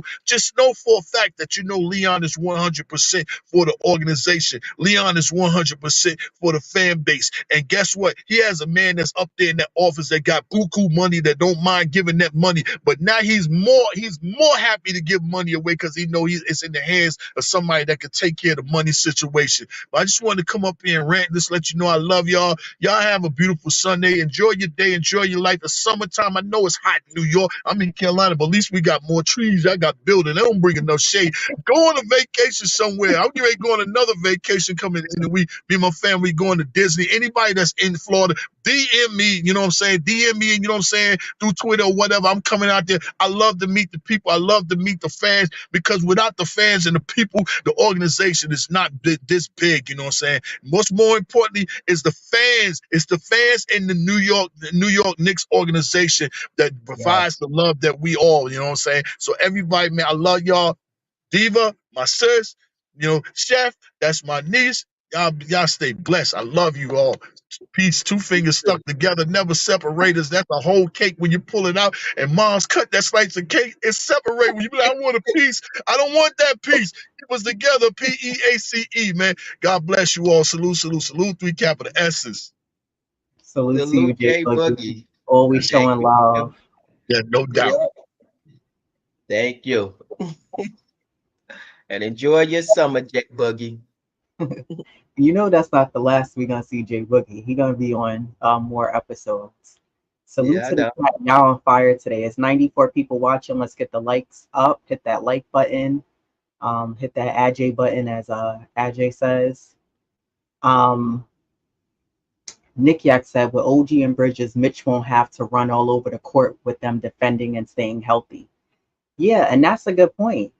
But that's why the Knicks brought in Mikal Bridges, another option, another weapon. And like Diva Locks was saying earlier, I think this is part of why the front office is making the moves that they're making, because they don't want to have players playing out of their position. That's been the problem with this Knicks team, being able to players playing out of position, guys getting hurt, Tibbs having to play guys way too many minutes. And one of the things I feel like, because the Knicks are making the moves that they make, I don't want to see Tibbs playing guys if we play in like Detroit. Actually, I'm not even going to say Detroit, because for some reason when the Knicks were playing Detroit, yeah, we beat them, but the game was always close. But games in the middle of December and February, if we're up by 20, 15, 18, 20 points in 6 minutes left in the fourth, sit guys down. I don't want to see Tibbs playing Brunson and playing OG. Sit players down and get the other guys in to give them some run. That was a big pet peeve of mine with Tibbs, when he would have key guys playing up by 20 with 5 minutes left in the fourth quarter. I didn't understand that. So I'm hoping that we could steer away from that and we don't have to continue to keep running guys, amok in games. Well, they won't now. I mean, when you look at the bench, and he has a 9 man. Definitely, if Ihart comes back, our bench is definitely formidable, and it's strong. It's not a weak bench. You got, Josh DiVincenzo, which he went back to his natural position off the bench. Right. So, he's coming off the bench. He's not a starter. So that with that bench, guys are not, playing a ton of minutes, because Tibbs, they already shown what they can do. Josh Hart and DiVincenzo. So just coming off the bench, that energy that they will bring, you know, they can, help sustain that lead when guys do get a rest. Mm-hmm. So I mean, I that bench is about as strong as any bench out there. Cause you always say, oh, well, they didn't have a bench, but that was prior to, you Right. know. Right. So now it goes back Uh, to, what was that? no, I was saying, like, that was prior to the bench having to step up and play the starter roles, because we suffered so many injuries. So yeah, and I didn't realize that initially, but I think now the bench is stronger, because you can send Josh Hart and Devo to the bench. You Honestly, I think they should even keep. I agree with some in the comments in the chat that they should keep Precious Achua, because you know hopefully he can. Um, I think at times he wasn't as aggressive, and it was a little like his game was a little delayed. Like, meaning, Offensively, he's not yeah, aggressive, but defensively, I felt he did a pretty decent job, you know. 11. Oh no, 115. Well, it is 11:51 Yankees. I couldn't see that. What about Mo Wagner from the Orlando Magic? Yeah, he's been brought up as a cheaper option. I'm not um I'm not really sure if he brings enough value as Isaiah Hartenstein does. But I think that if the Knicks can't sign Isaiah Hartenstein, then yes, the Knicks need to look at possibly bringing in one of the cheaper options, Valachunas, Wiseman, Wagner, maybe Drummond, someone else who can come in and fulfill that role and be a backup to Mitchell Robinson. Joe Curry Salute says, I like Valachunas. He and Hartenstein play Yeah, alike. really, yeah, Yeah, it really like. they do. Johnny Davis, our bench will be huge if we're going to be healthy for the playoffs. We practically need a starting bench. Yeah.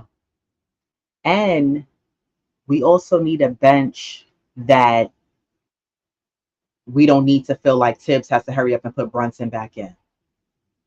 We got to hurry up and put Randle back in because y'all can't keep a lead and maintain the lead. Like this, Yeah. this is what I'm saying. Also, like I don't know. Like, do you think that they're still gonna try to get a backup point guard for this team? Because that's another thing too that I'm like, what are we doing? Because I don't like the idea of having Jalen Brunson having to bring the ball up every game. I don't think Now, he minds and he does it well, but we need a backup. now I read that they're still looking for a backup point guard. Okay, yeah. Somebody solid. If Steven Adams is there, him as well. Yeah, he's pretty aggressive defensively. But what you're missing, iHeart was doing Randall's job at the foul line, running offense. We're too stacked now for iHeart to run offense. Um, but I think that it goes back to what we was just saying.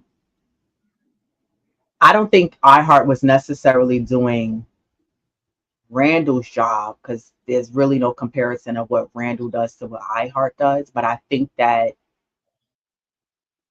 being stacked is a good problem to have for the Knicks because that was the issue that we had with this past season. We were utilizing second, third string options to have to say, you next man up, you have to step up and come in and play the game. And that was a lesson learned for the Knicks franchise to say we need to make sure we're stacked and we have options, and also to be able to compete against a team like Boston. We couldn't compete against them the entire series that we played them. What, for 4 or 5 games? We beat them once, and that was at the end of the season when Boston, they didn't sit anybody, I think, except KP, but still, they were like, this game don't really matter to us. And not just that, that guys can go back to the natural position. Right, Because why was Josh Hart, and granted, Josh Hart was a beast out there. But why is he playing the five? I mean the four. right. Like he was like, I'm not a power forward. Oh, and I mean, he played his tail off, and he made some huge.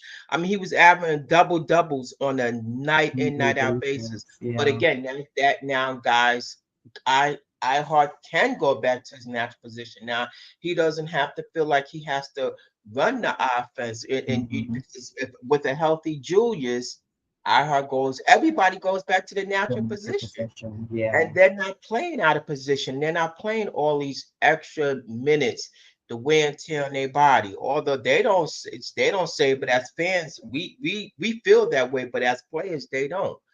But again, they go back to their natural position.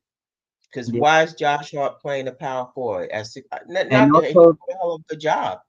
Dante DiVincenzo, because when Randall got hurt, he stepped up and he was providing scoring. We Yeah, got to go to the game like right after Randall got hurt, not too long after, and they were playing Utah. And Debo, he went off on that game. He was carrying the load like initially for them with the scoring because it was just mainly falling on Brunson. And that's another reason why this Knicks team went and got Mikal Bridges. Like, even if you do have a healthy Randall and Brunson, who else is providing offensive scoring for you? And that's the problem that this Knicks team has, is that we don't have enough. We have weapons, but not enough options as weapons that we can use. When you look at, again, you go against a team like, Boston, who has plenty of weapons out there. We need that. So I think that iHeart, you still need him out there so he can kick that ball out to Randall, yeah. Brunson, iHeart, DiVincenzo. You know, the Knicks need that. So I still don't think that the Knicks should necessarily not fight to sign him and figure out a way to make it work without getting rid of a Deuce McBride, without getting rid of Julius Randle, because I think Julius Randle still has to prove himself. Like, we haven't seen Julius Randle prove himself in the playoffs because he's sustained injuries, unfortunately. And I think he wants to prove himself that he can be a strong contender and add value to this Knicks team and play along with his teammates in the postseason. So I just don't think that that would be a smart move to get rid of a 20 and 10 guy in Randle to go after somebody who you think is a superstar or may be able to possibly on a consistent basis give you what Julius Randle is doing. Like, absolutely not.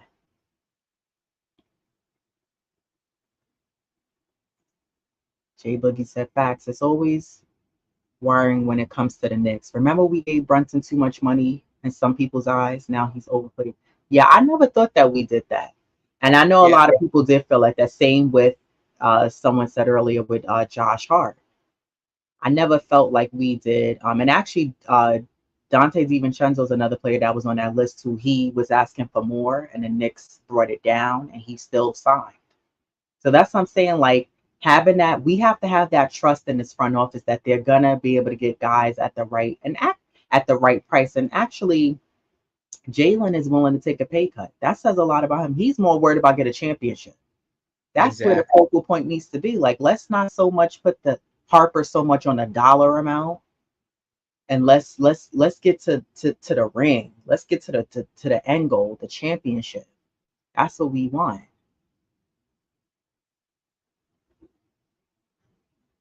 Kenny Adams salute said Mitch is always injured in the summer. That's why he can't improve. I don't know what it is.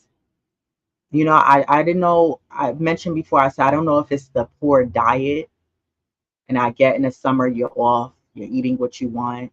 I'm not asking players to go plant based like Brunson and Josh Hart did, but I think that you have to still stay conditioned and continue training in the off season. You're not retired. You're just off for a couple of months to give yourself a chance to rest, but also stay conditioned and be prepared for the following season. iHeart is not a bust, but he's not a championship center either. He didn't step up at all against Indiana when we needed offense. No, and that happens. He didn't step up. I didn't think he was good against Embiid either, but I don't think that he's Yeah, not a championship center. No one exactly. on this Knicks team is a champion. So they all have to prove themselves to be a champion. Exactly. No one Yep. here on this Knicks team has won a championship. They all have to prove themselves. Well, OG, he did, and Well, he's the only one, right? mhm. And then I think you have a few guys, one or two guys who's playoff bound, been on playoff bound and teams, D and DiVincenzo, didn't he win with but he was hurt. well, But I just think that, and he's another one that we've been lucky that he's been able to stay healthy as well. So I just think that, like, you can't. So is Mitch a championship center? yeah, and Tibbs, like, well, he won, so he knows what it takes. So outside of those few guys, nobody's a championship. But it was just OG DiVincenzo and Tibbs. So, but so what? Like, that doesn't mean he's not worthy, or he won't hold his own. Again, this is a whole new season, guys.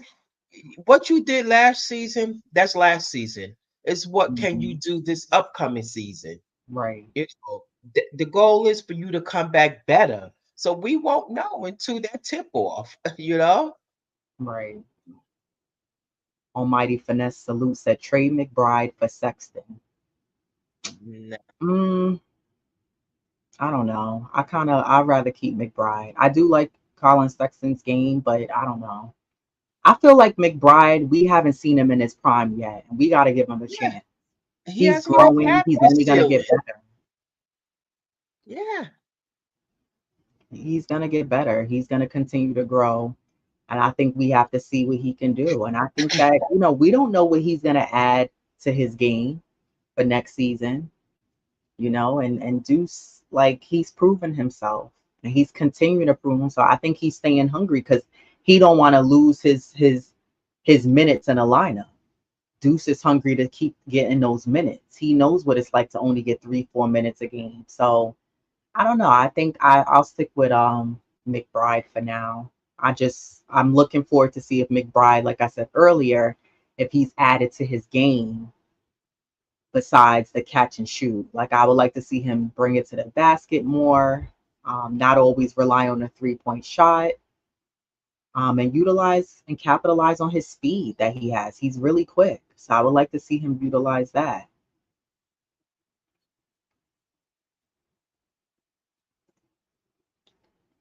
Nick Yak said, we are better than the Pacers with Mitch. Hartenstein couldn't cover the paint against them, giving up 65 points in the paint and out rebounded. And I agree. I'm not gonna disagree. I will be the first one because I was initially complaining about that. I was not happy with Hartenstein's defense in round one against Embiid, and I wasn't happy with his defense in round two against Indiana. You know, and I even said I said it earlier. I don't know if it was fatigue. He didn't really have a backup because we played Jericho a few times, you know, but it's not the same as when you playing Mitch and Isaiah Hartenstein. So Mr. New York Knickerbocker, salute to you. Says salute to this YouTube channel. Salute to you and those of you who are new to the chat. Those of you who are not active in the chat but watching us, salute to you as well. And those of you who are in the replay gang, shout out to the replay gang who run the numbers up. So I guess we have to make that. You see most of the chat said that we should come on Sundays, Sunday. so we'll make it Yeah. Sundays. We appreciate you watching. 78 currently watching. I don't know how many likes we have, but guys, hit the like button. Subscribe to the channel if you haven't already. Tell a friend to tell a friend about us as well. Nick Yak said, we win chip, everyone gets rich on the team with endorsements and opening new pizza parlors. New piece of bar. Yeah, and car washes like John Starks. And yeah.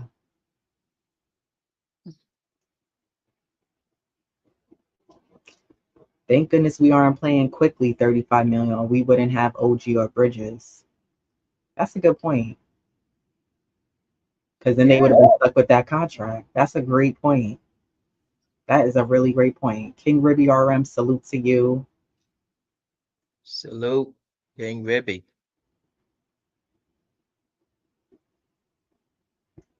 We had us a new guy. Salute to Wesley Robinson. Said, I'm checking in from Long Island, New York, aka Strong Island.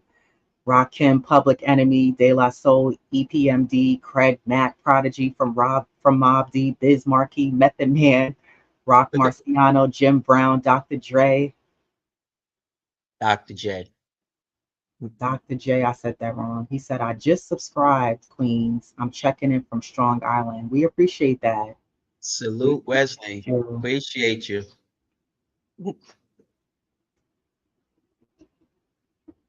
Nikki X said, where are you from? They trying to link up.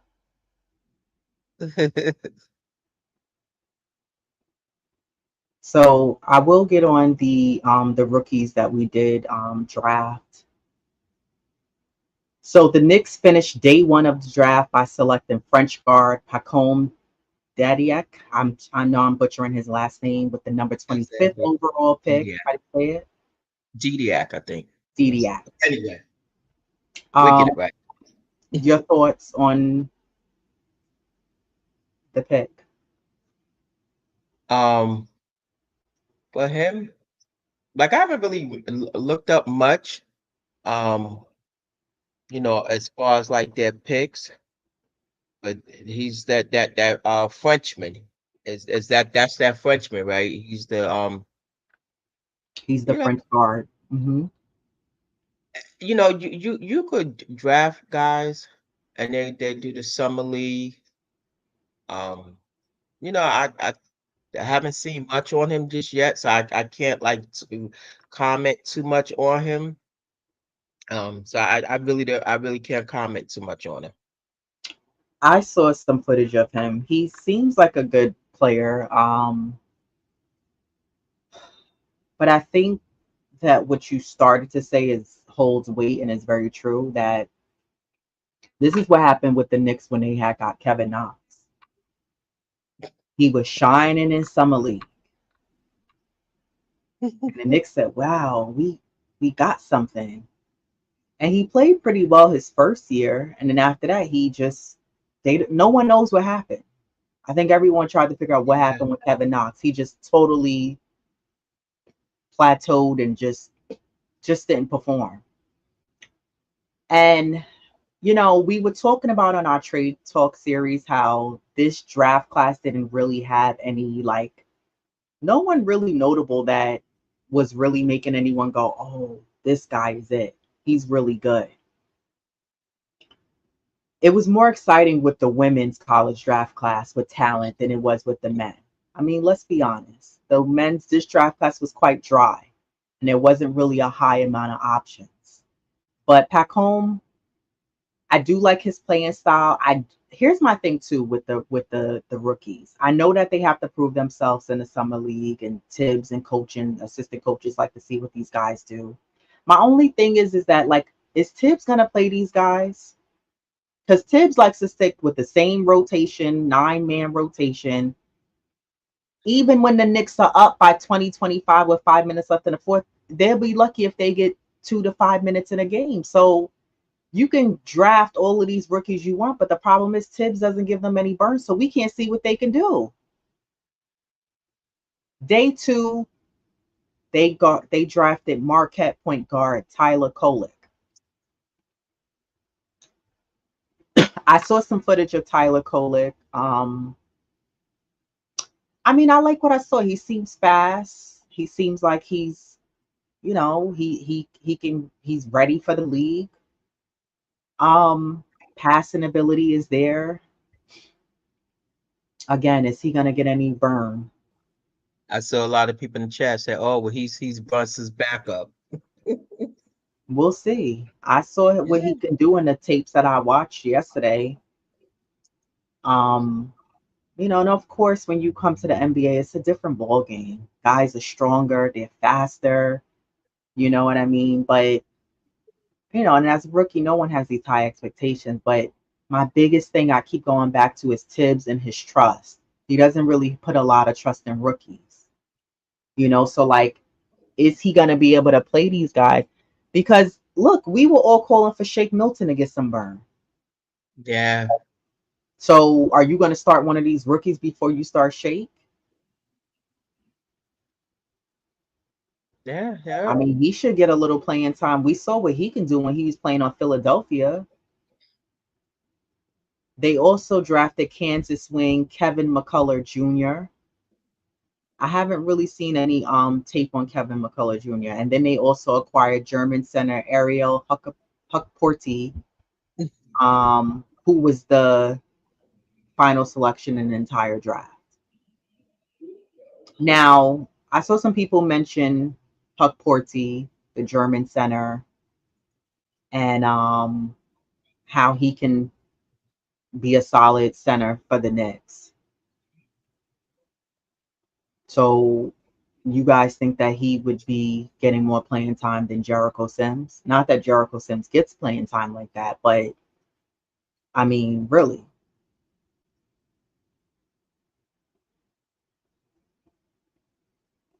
I don't know. The official payback. I like that handle. Salute to you. Said, I think we should keep what we have. I hope iHeart takes a pay cut and we can keep both bigs. They are good separate, but the way we look together was dominant. Yeah. A lot of Knicks fans have said we should just run it back with who we have. I think so far this is, what I think the front office did? They really evaluated and was watching closely what this team did last year and saw what they were able to do with all the injuries and without Randle, without Mitch, and said, well, wow, they were able to sustain and go far. So all we really need to do is and that's what, remember we were saying that they just need to make a few tweaks, nothing major. Don't disrupt the chemistry that this team has, the continuity that this team has. And hopefully they can keep both Mitch and Isaiah Hartenstein. And hopefully we really pray that Mitchell Robinson can stay healthy. If Mitch can give us, like I said for OG Anunoby, at least 60, 65 games, we'll take it.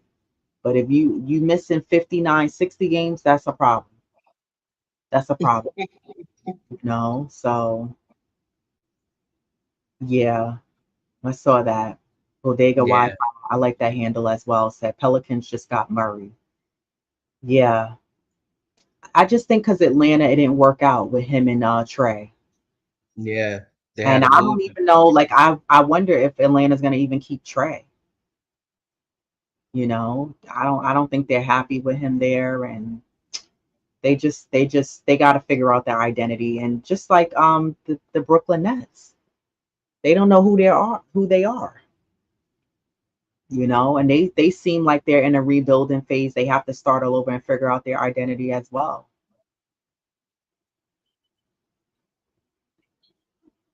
I don't like the idea of getting Russell Westbrook. And didn't he already agree to resign, or Yeah, was it that he he like opted. opted out of his? Okay, that's what it was with the I mean, Clippers. I think that he. Eh, yeah, I'm okay with that. I'm not high on it, but So you would be happy with him coming off the bench? oh for sure.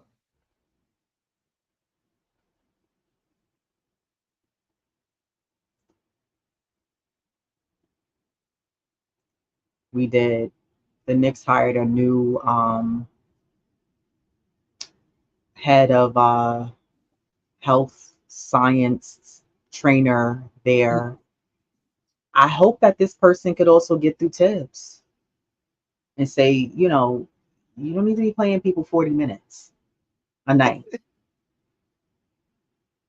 You don't need to play people 40 minutes. And, Tibbs always says in press conferences, oh, well, we got to see what the medical staff says. But are you listening to the medical staff? So we'll see. The Knicks did hire a new trainer. I did read that.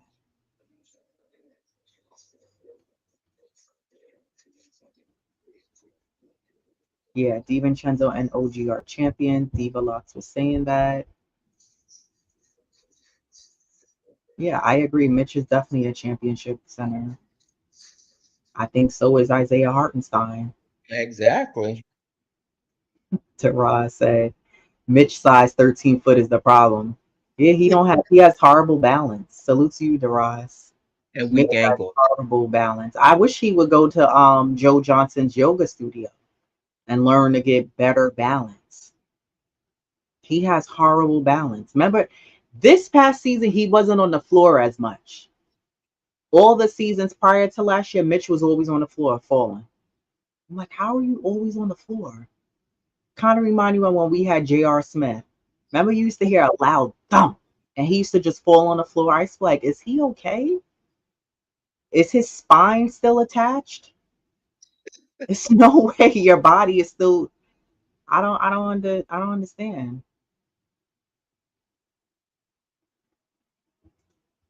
I'd rather move McBride. I'm assuming you're saying McBride. To be honest, he's too quiet for a point guard. He's not vocal. Well, McBride is not a point guard. He's a catch and shoot too. And I agree. He's not vocal enough because that's really not his position. I'm hoping he can work on his ball handling and be able to contribute more when he does sometimes have to bring the ball up. But I don't think that that's his game.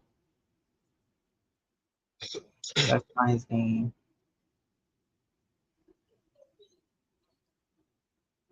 Yeah, Quentin Grimes did get traded to Dallas. Hopefully, we see him grow there and he flourish. Dallas is a really good team. Salute to Ajay for joining in.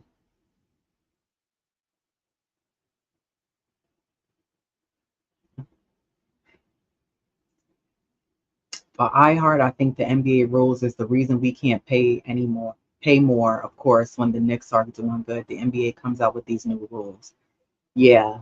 Well, that's the thing that they changed up the ruling, um, where players have more control over what they're getting for their contracts.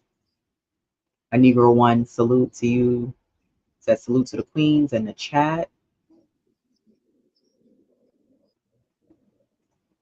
Kenny Adams, salute to you. Said Tibbs doesn't go 11 man deep. Most successful teams don't. No, and I don't think that I'm not looking for Tibbs to go 11 man deep, but like switch up the rotation sometimes. You know what I mean? I think some guys you got to be able to give them some run and not just Well, not. he's a solid 9 man. So this upcoming season. Salute to the Queen. Shout out to Dope Soul Sports Talk. Says salute family. I see you at two Knicks chicks. I was listening to your episode with you, DJ Shuttle, Jeff, and Ajay. So I'm part of that replay gang. I'm still finishing up that episode, but good, really, really good episode. And what they were talking about the draft talk. Hit Yeah, that I'm like. gonna What you say? no, I'm gonna definitely watch it today. I ain't watching nothing else. Ain't nothing else on. Well, Outside of, aside from the Liberty, they come on at that's one. how I say. That's how Yeah. I from the. But yeah, that was a really good episode. I do have to listen to Ron came on yesterday for still Knicks fans. So I do want to check that out as well. And shout out to Corey Lee and Boulevard 73 from 718 Boys. They were also on this morning.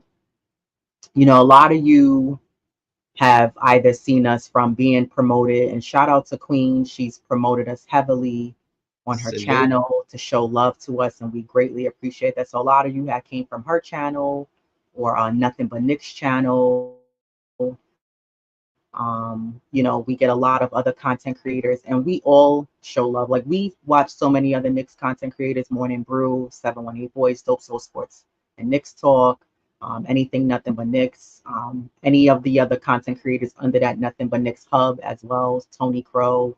Um, anybody that's under there that we watch. Shout out to Ebony from Nick of Time.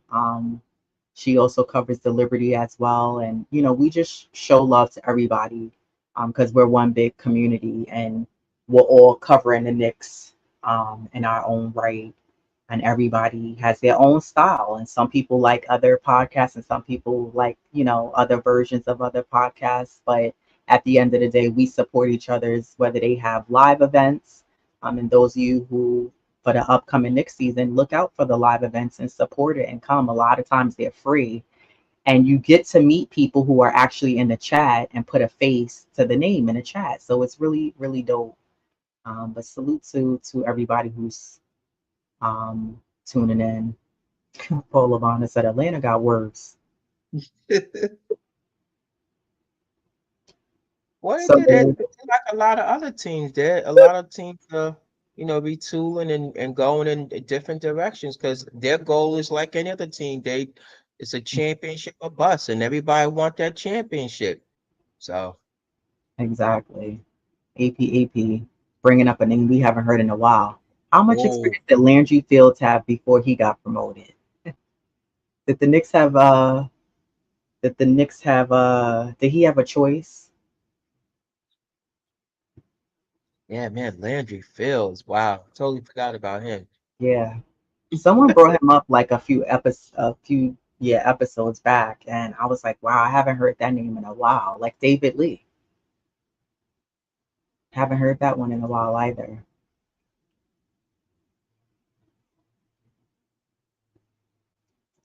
Oops. Marcel said I started my own show too. That's what's up. Plug the name of the show in, the name of your show, so we could shout it Yeah, out on the channel.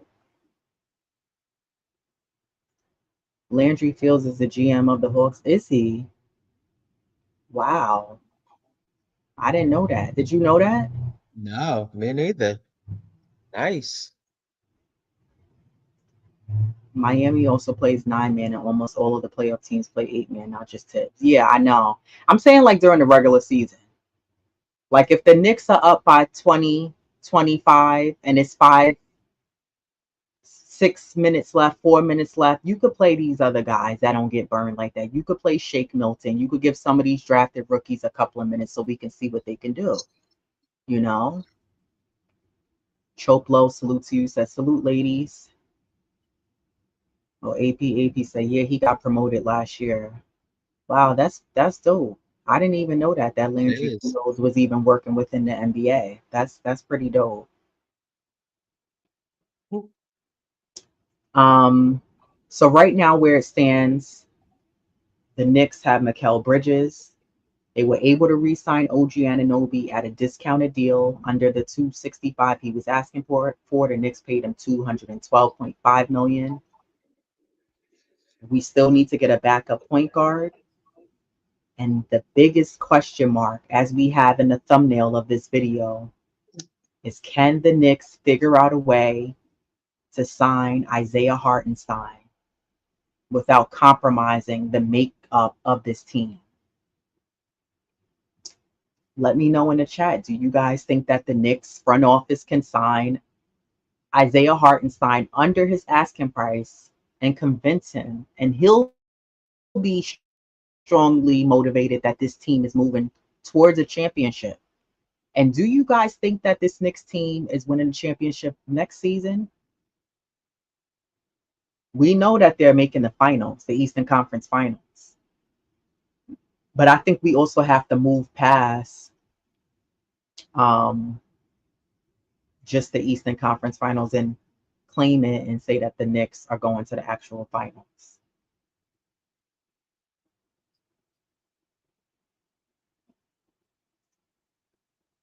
Here come Paris Jugger. Just want you to really think about it. Randle is coming back. Absolutely agree with that.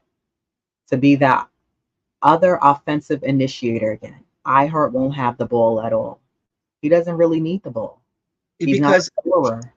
exactly, and he's a great passer, so that's what he's gonna look to do. Yeah, he's going to be He- passing He's Randle and Ihart the ball. yeah, that He's not takes a lot of pressure off of him. exactly. And that's So the key thing for next season. A lot of guys will have pressure taken off of them because they can play their role that they're supposed to be playing, and they don't have to worry about, well, I got to play this position, which is out of my normal position, or I have to be able to contribute and do this and do you, that because we're you're not this gonna person need is hurt. you're not gonna need I had to score. You got JB, you got Bridges, OG, and you got Randall. Hmm. So you're not gonna really need him. You know, he's gonna be a facility, great court vision. So again, he moves back into where a lot of that pressure will be taken off him. That's the end goal. Right. I believe Hartenstein will be playing somewhere else. Yeah, he will. But Yeah, Hartenstein will be playing with the Knicks. They said Hartenstein. Yeah, that must be the German version. The other German version. EP said they're not going to find anyone better than Randle. Randle stays. I agree. yeah. Randle's Well, production is hard to find that in the league on a consistent basis. We all have our qualms with Randle. to be honest with you, we got a qualm with Every just about player. every player. So because they're imperfect beings, because we Right. are, you know. So there's going to always be the flip side for what play can bring this as opposed to that. They are they're not alike, and guess what? They're not supposed to be, because then I guess when you got five players just doing the same thing, so Exactly. it's supposed to be that's the makeup of a team. Right. Is what you can do, what you bring to the table, what's your added value, and they each in their own right bring different things to a team. Right. Salute to Ron and John over at Still Knicks fans. Check them out every Saturday morning at 11. And then I believe they come on Monday nights. Correct me if I'm wrong, Ron.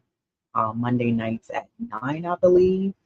Or it could be Tuesday. I'm confused. But they're definitely on Saturday mornings at 11.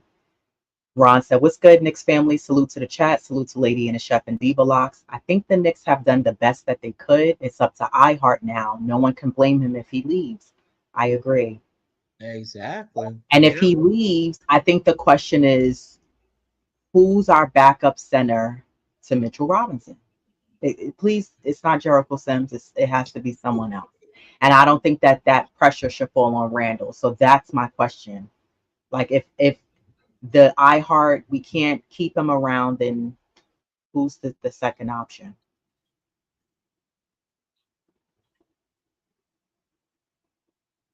You know, this is a great one. Tyson Chandler wasn't a scorer, but he was effective. I used to really like Tyson Chandler on the Knicks. Yeah, me too. I liked him a lot on this Knicks team. He was very effective on the Knicks team. And I think that's how you kind of have to look at Isaiah Hartenstein. Like, you got to look at the value and the effect that a player has when they're on the floor, whether it's on the defensive end and the offensive end. Like, what is that player bringing You know, like sometimes, like someone said in the comments, you want to go with name brand or great value. You know, you could go with the Walmart brand, but at what cost? Yeah, Because I you're was gonna going say. cheaper. Yeah. Exactly. You know, so it's like you got to look at it in those regards. Dara said, yes, there's a way to sign Isaiah. Dolan wearing that extra large apron. The problem is that the cap that the Knicks are at because they signed OG. And then we can't forget both Randle and Jalen are old contract extensions August 3rd. So this is why this makes for a great summer to really watch what's happening with this Knicks over this off season. Um, to see what they're doing. Penny Adams said, my first time tuning in. What time do y'all start y'all live chat? So we're on, because it's summer, we're only on Tuesdays at 6:30 p.m. And then we're on Sundays at 10:30. It'll be our time, 10:30 on Sundays. But normally we're on Tuesdays, Thursdays at 6:30, and then Sundays at 10:30. But every Tuesday, 6:30 p.m., and every Sunday at 10:30 a.m. Check us out. Oh, I was right. Folks, if you haven't already, you're missing out on some great content. Still Knicks fans. Every Saturday at 11:30 and Mondays at 9. You guys haven't checked out Corey Lee and Boulevard over on at the 718 Boys with the Z at the end. They come on every Sunday mornings at I believe it's at 10 they were on because I saw they were live this morning. They come on at 10. Mhm. Salute to if you guys haven't, and I'm sure many of you here already watched Dope Soul Sports and Knicks Talk with Queen Steph. Great content. She knows the game. I agree with a lot of her takes. Check her out. I believe Steph comes on now on Fridays. She comes on Thursdays or Fridays because she has like teacher's hours right now. So she's on like a teacher schedule because she's off. So you're lucky when you get a show, but when you do, it's a great one. But she usually comes on Fridays at 9 p.m. So check her out. Same thing with Nothing But Knicks. I haven't seen really anything from Tony Crow's Knicks and Bruises. I think he's on like a Yeah. light summer break, and Sim, I think he's traveling for work. But yeah, check us out. We're still here. We're still bringing content for both the Knicks. We are watching very closely for these trades and what's happening with who's getting moved, who's staying, who's going, who's getting paid what. And the same thing for the New York Liberty. We also cover them as well. So yeah, stay tuned.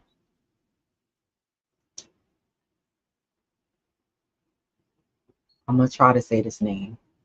Onyx Noxer Montalvo.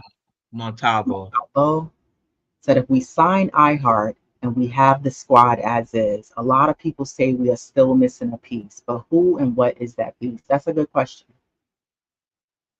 I don't think that we're missing a piece because they got, for me, because they got Mikal Bridges. I think the only piece is if we don't get a backup point guard for Jalen Brunson. I think for me that would be the missing piece. But for the most part, I'm happy with where we're at for now. For now. I agree because even with Kolek, he's not playing a ton of minutes. Not that he will, but even the backup minutes will be how many minutes will he be playing this season anyway? You know, fresh out of college, he's one of the oldest players was 23. So even still, I don't think he's gonna see a lot of minutes. Right. So who do those backup minutes fall on? Because Deuce, I don't think that a lot of it's gonna fall on him, but as the roster stands right now, with if it's iHeart signs, then we do like that's when you run it back. But then again, that one missing piece, and I agree with you, it's like a backup point guard. Yeah. Salute to Space Ghost. Salute ladies in the chat. Salute to you. Salute, Space Ghost. Yeah, AP. I think Jalen Brunson has to be the common denominator. Yeah, I think he's the leader. This is his team. And I also think Randle has to stay consistent because before Randle got hot, before he got hurt, he was very hot. He was like on a tear, on a run. And same thing with Mitchell Robinson. He came into the season like really aggressive, really in shape. Remember Mitchell Robinson used to be so out of shape, he was grabbing on his shorts. Yeah. He was waiting at the free throw line and he would be like bent over, huffing and puffing. So Mitch came in excellent shape. And I think that applies for everyone. They have to come in very, very, in shape and ready.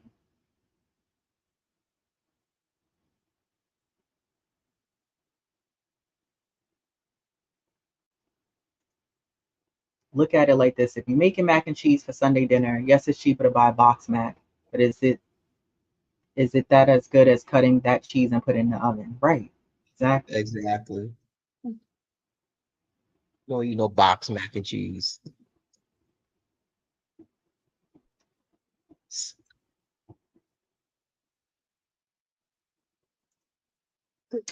Power Struggle says salute.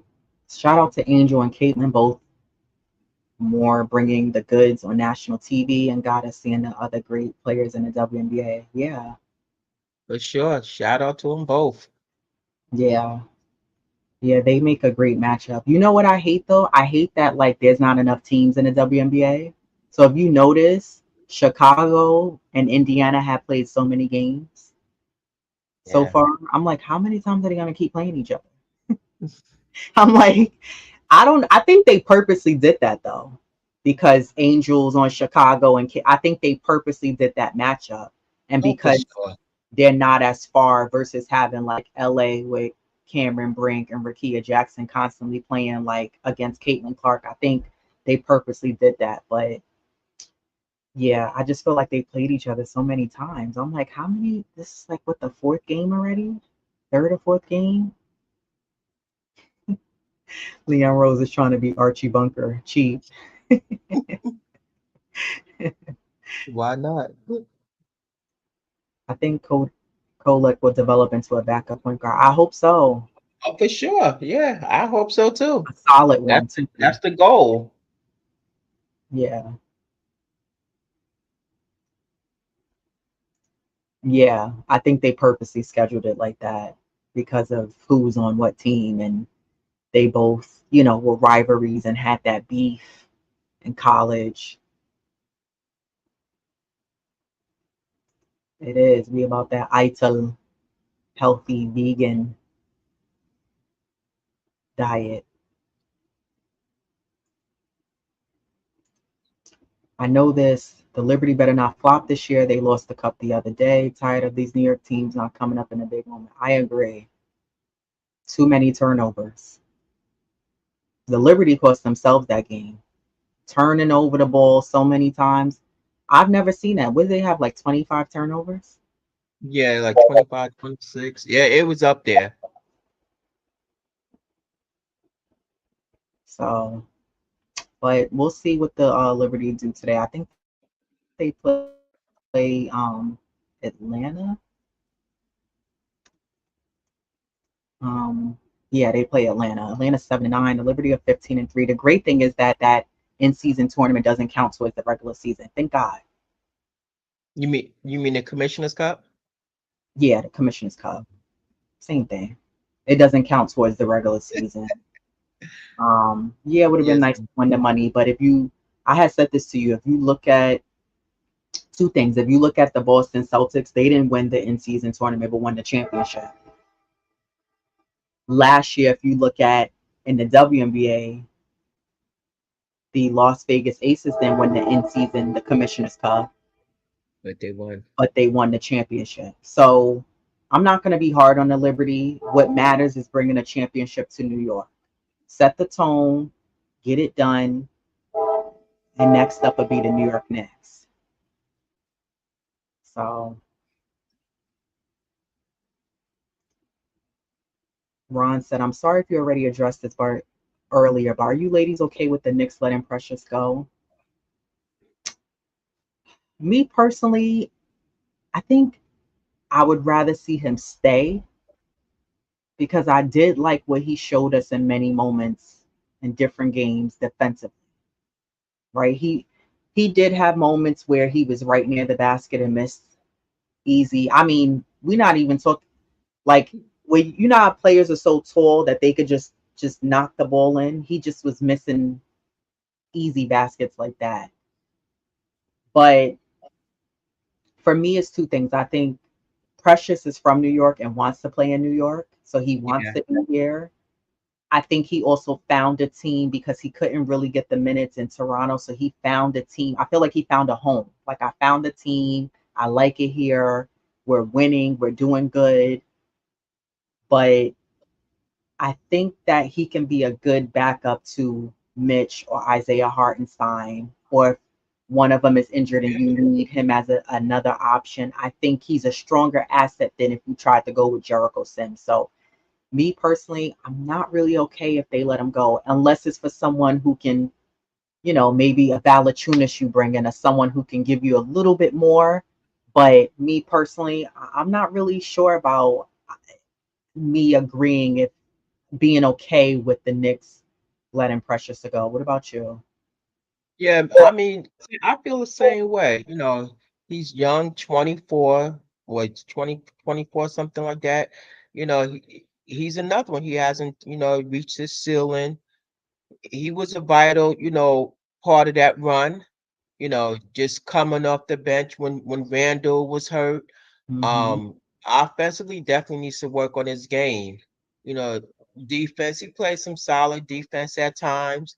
He was, able, when he went up against Embiid, so in that regard, I would definitely like for them to keep him. He did emerge.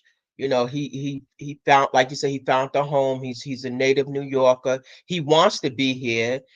He enjoyed playing here. So I would, be kind of, sorry if they do let him go, because again, he still hasn't reached his ceiling. There's a lot more that he could contribute.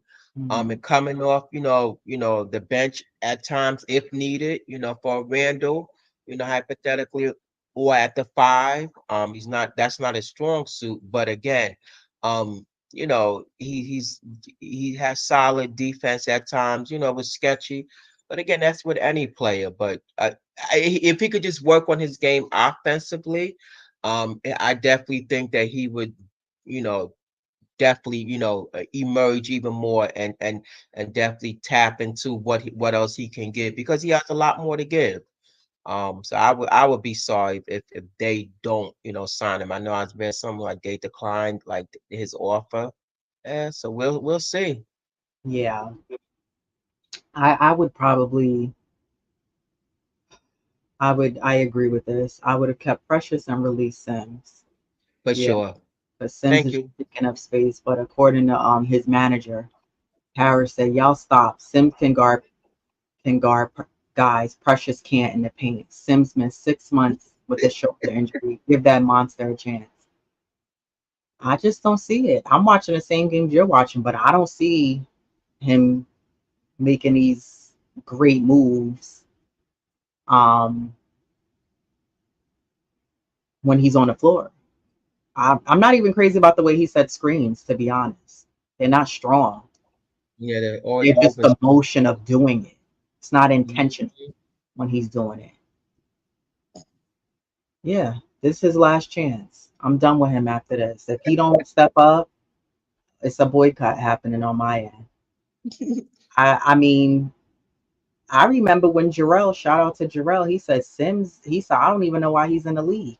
He said he should just be in the G League. Yeah. He hasn't proven himself to me to like he's NBA ready.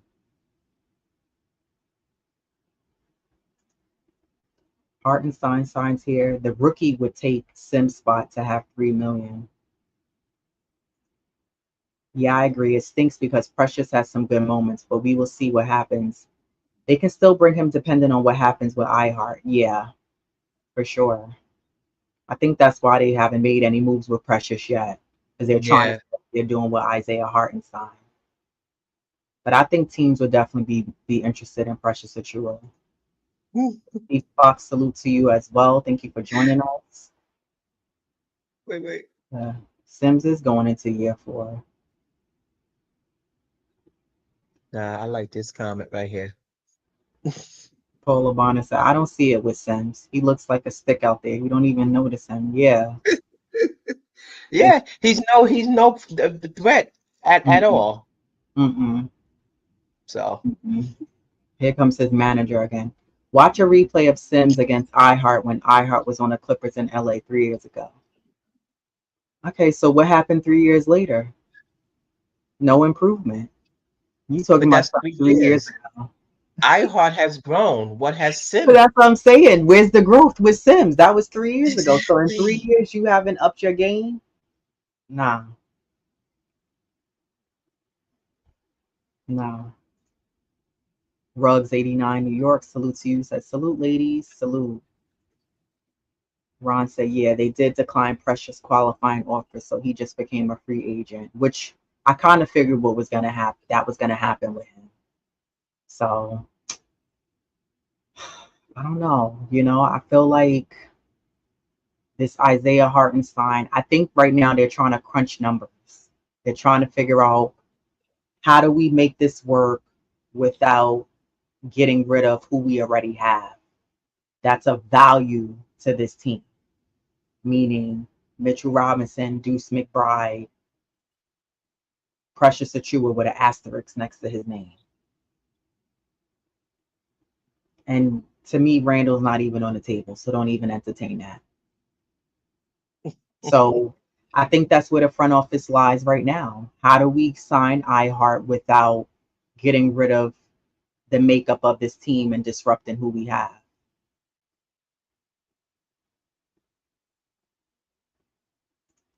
Sims had no impact the few minutes he played in the playoffs. It was his chance to show out while Mitch was hurt. Yeah.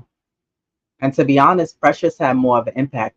Even though in the second round, Precious didn't do a good job against Pascal Siakam. Oh You yeah, couldn't yeah, hold him for some reason. I'm like, dude, yeah. you played with Right. him.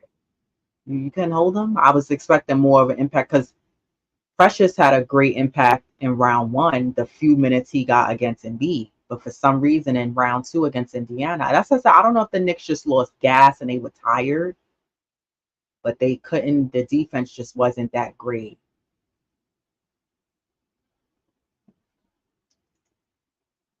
AP says, when does free agency start? Diva? Isn't it July 1st, right? What's that? The 30th. Yeah, I think so. So that would be tomorrow. Mm-hmm.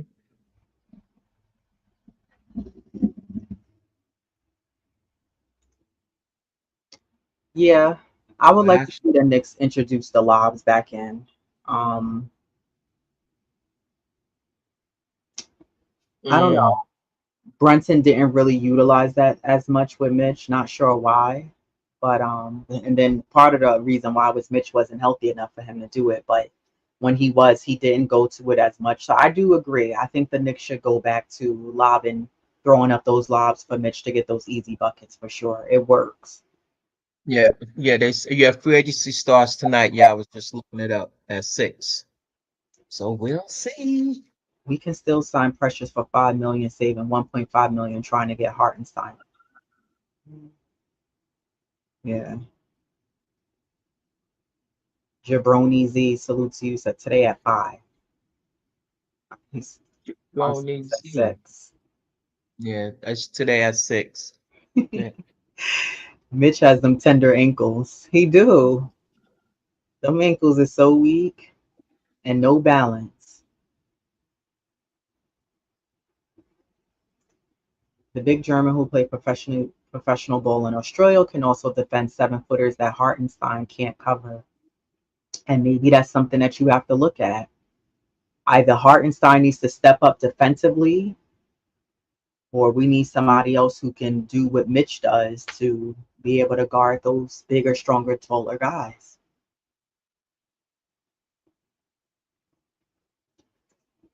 Mitch and Sims get hurt because nobody on the Knicks can throw the lob. But that can't be your only game, a lob. Exactly. You got to be able to do something else besides catch the ball for a rebound and get a lob to make a basket. This is what I'm saying. Like, 5 center positions in the league is not the way it used to be. No, it's not a post up game, but it's also not just a lob game either. And that's boring. Show me something else you could do. Summer League gonna be popping. That pick and roll with Kolek and a 7-footer gonna be crazy. Yeah, but don't just show me what you could do in Summer League. Show me what you could do when the regular season comes. That's the problem. Guys be showing out in Summer League because that's not true competition. And then when they get to the regular season, Stephen Fox said, I hope Paul as well.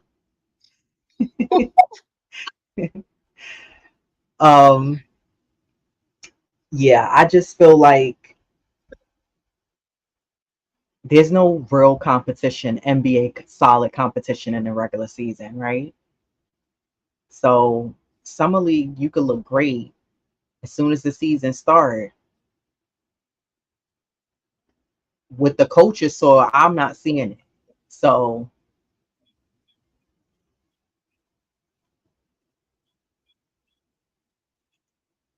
yeah, Embiid was playing dirty. There's no denying that. Haven't watched Summer League in a minute. I check it out here and there. I know Diva Locks watches it more than me. Yeah, I watch it. Exactly. Show me in practice and in the game. I don't really care about the Summer League. Like, you could do that all you want, but that's not NBA competition. That's a whole different ball game.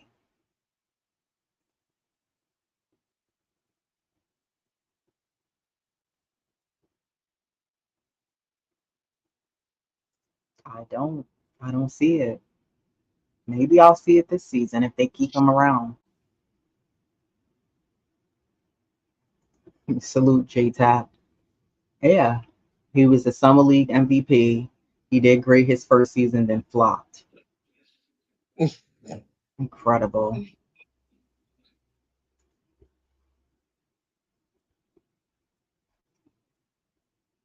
Um, yeah, that's it for me today. Anything else for you? Nah, because we get ready to go watch the Libby at 1 o'clock. So I'll be watching that too. We'll be back on Tuesday to recap the Liberty game, and then we'll be back the following Sunday. Those of you who are new here, thanks for joining us. Appreciate you tuning in. Sundays will be our new day. We'll come on at 10:30 in the morning, so check in then. And those of you who could have time on a weekday on Tuesday evenings, check us out at 6:30. We'll be looking out for what happens with free agency now. Can the Knicks sign Isaiah Hartenstein and still keep other players intact on this league? We'll see. Until next time, everybody, have a great weekend. Have the great start to your week, and we'll see you on Tuesday.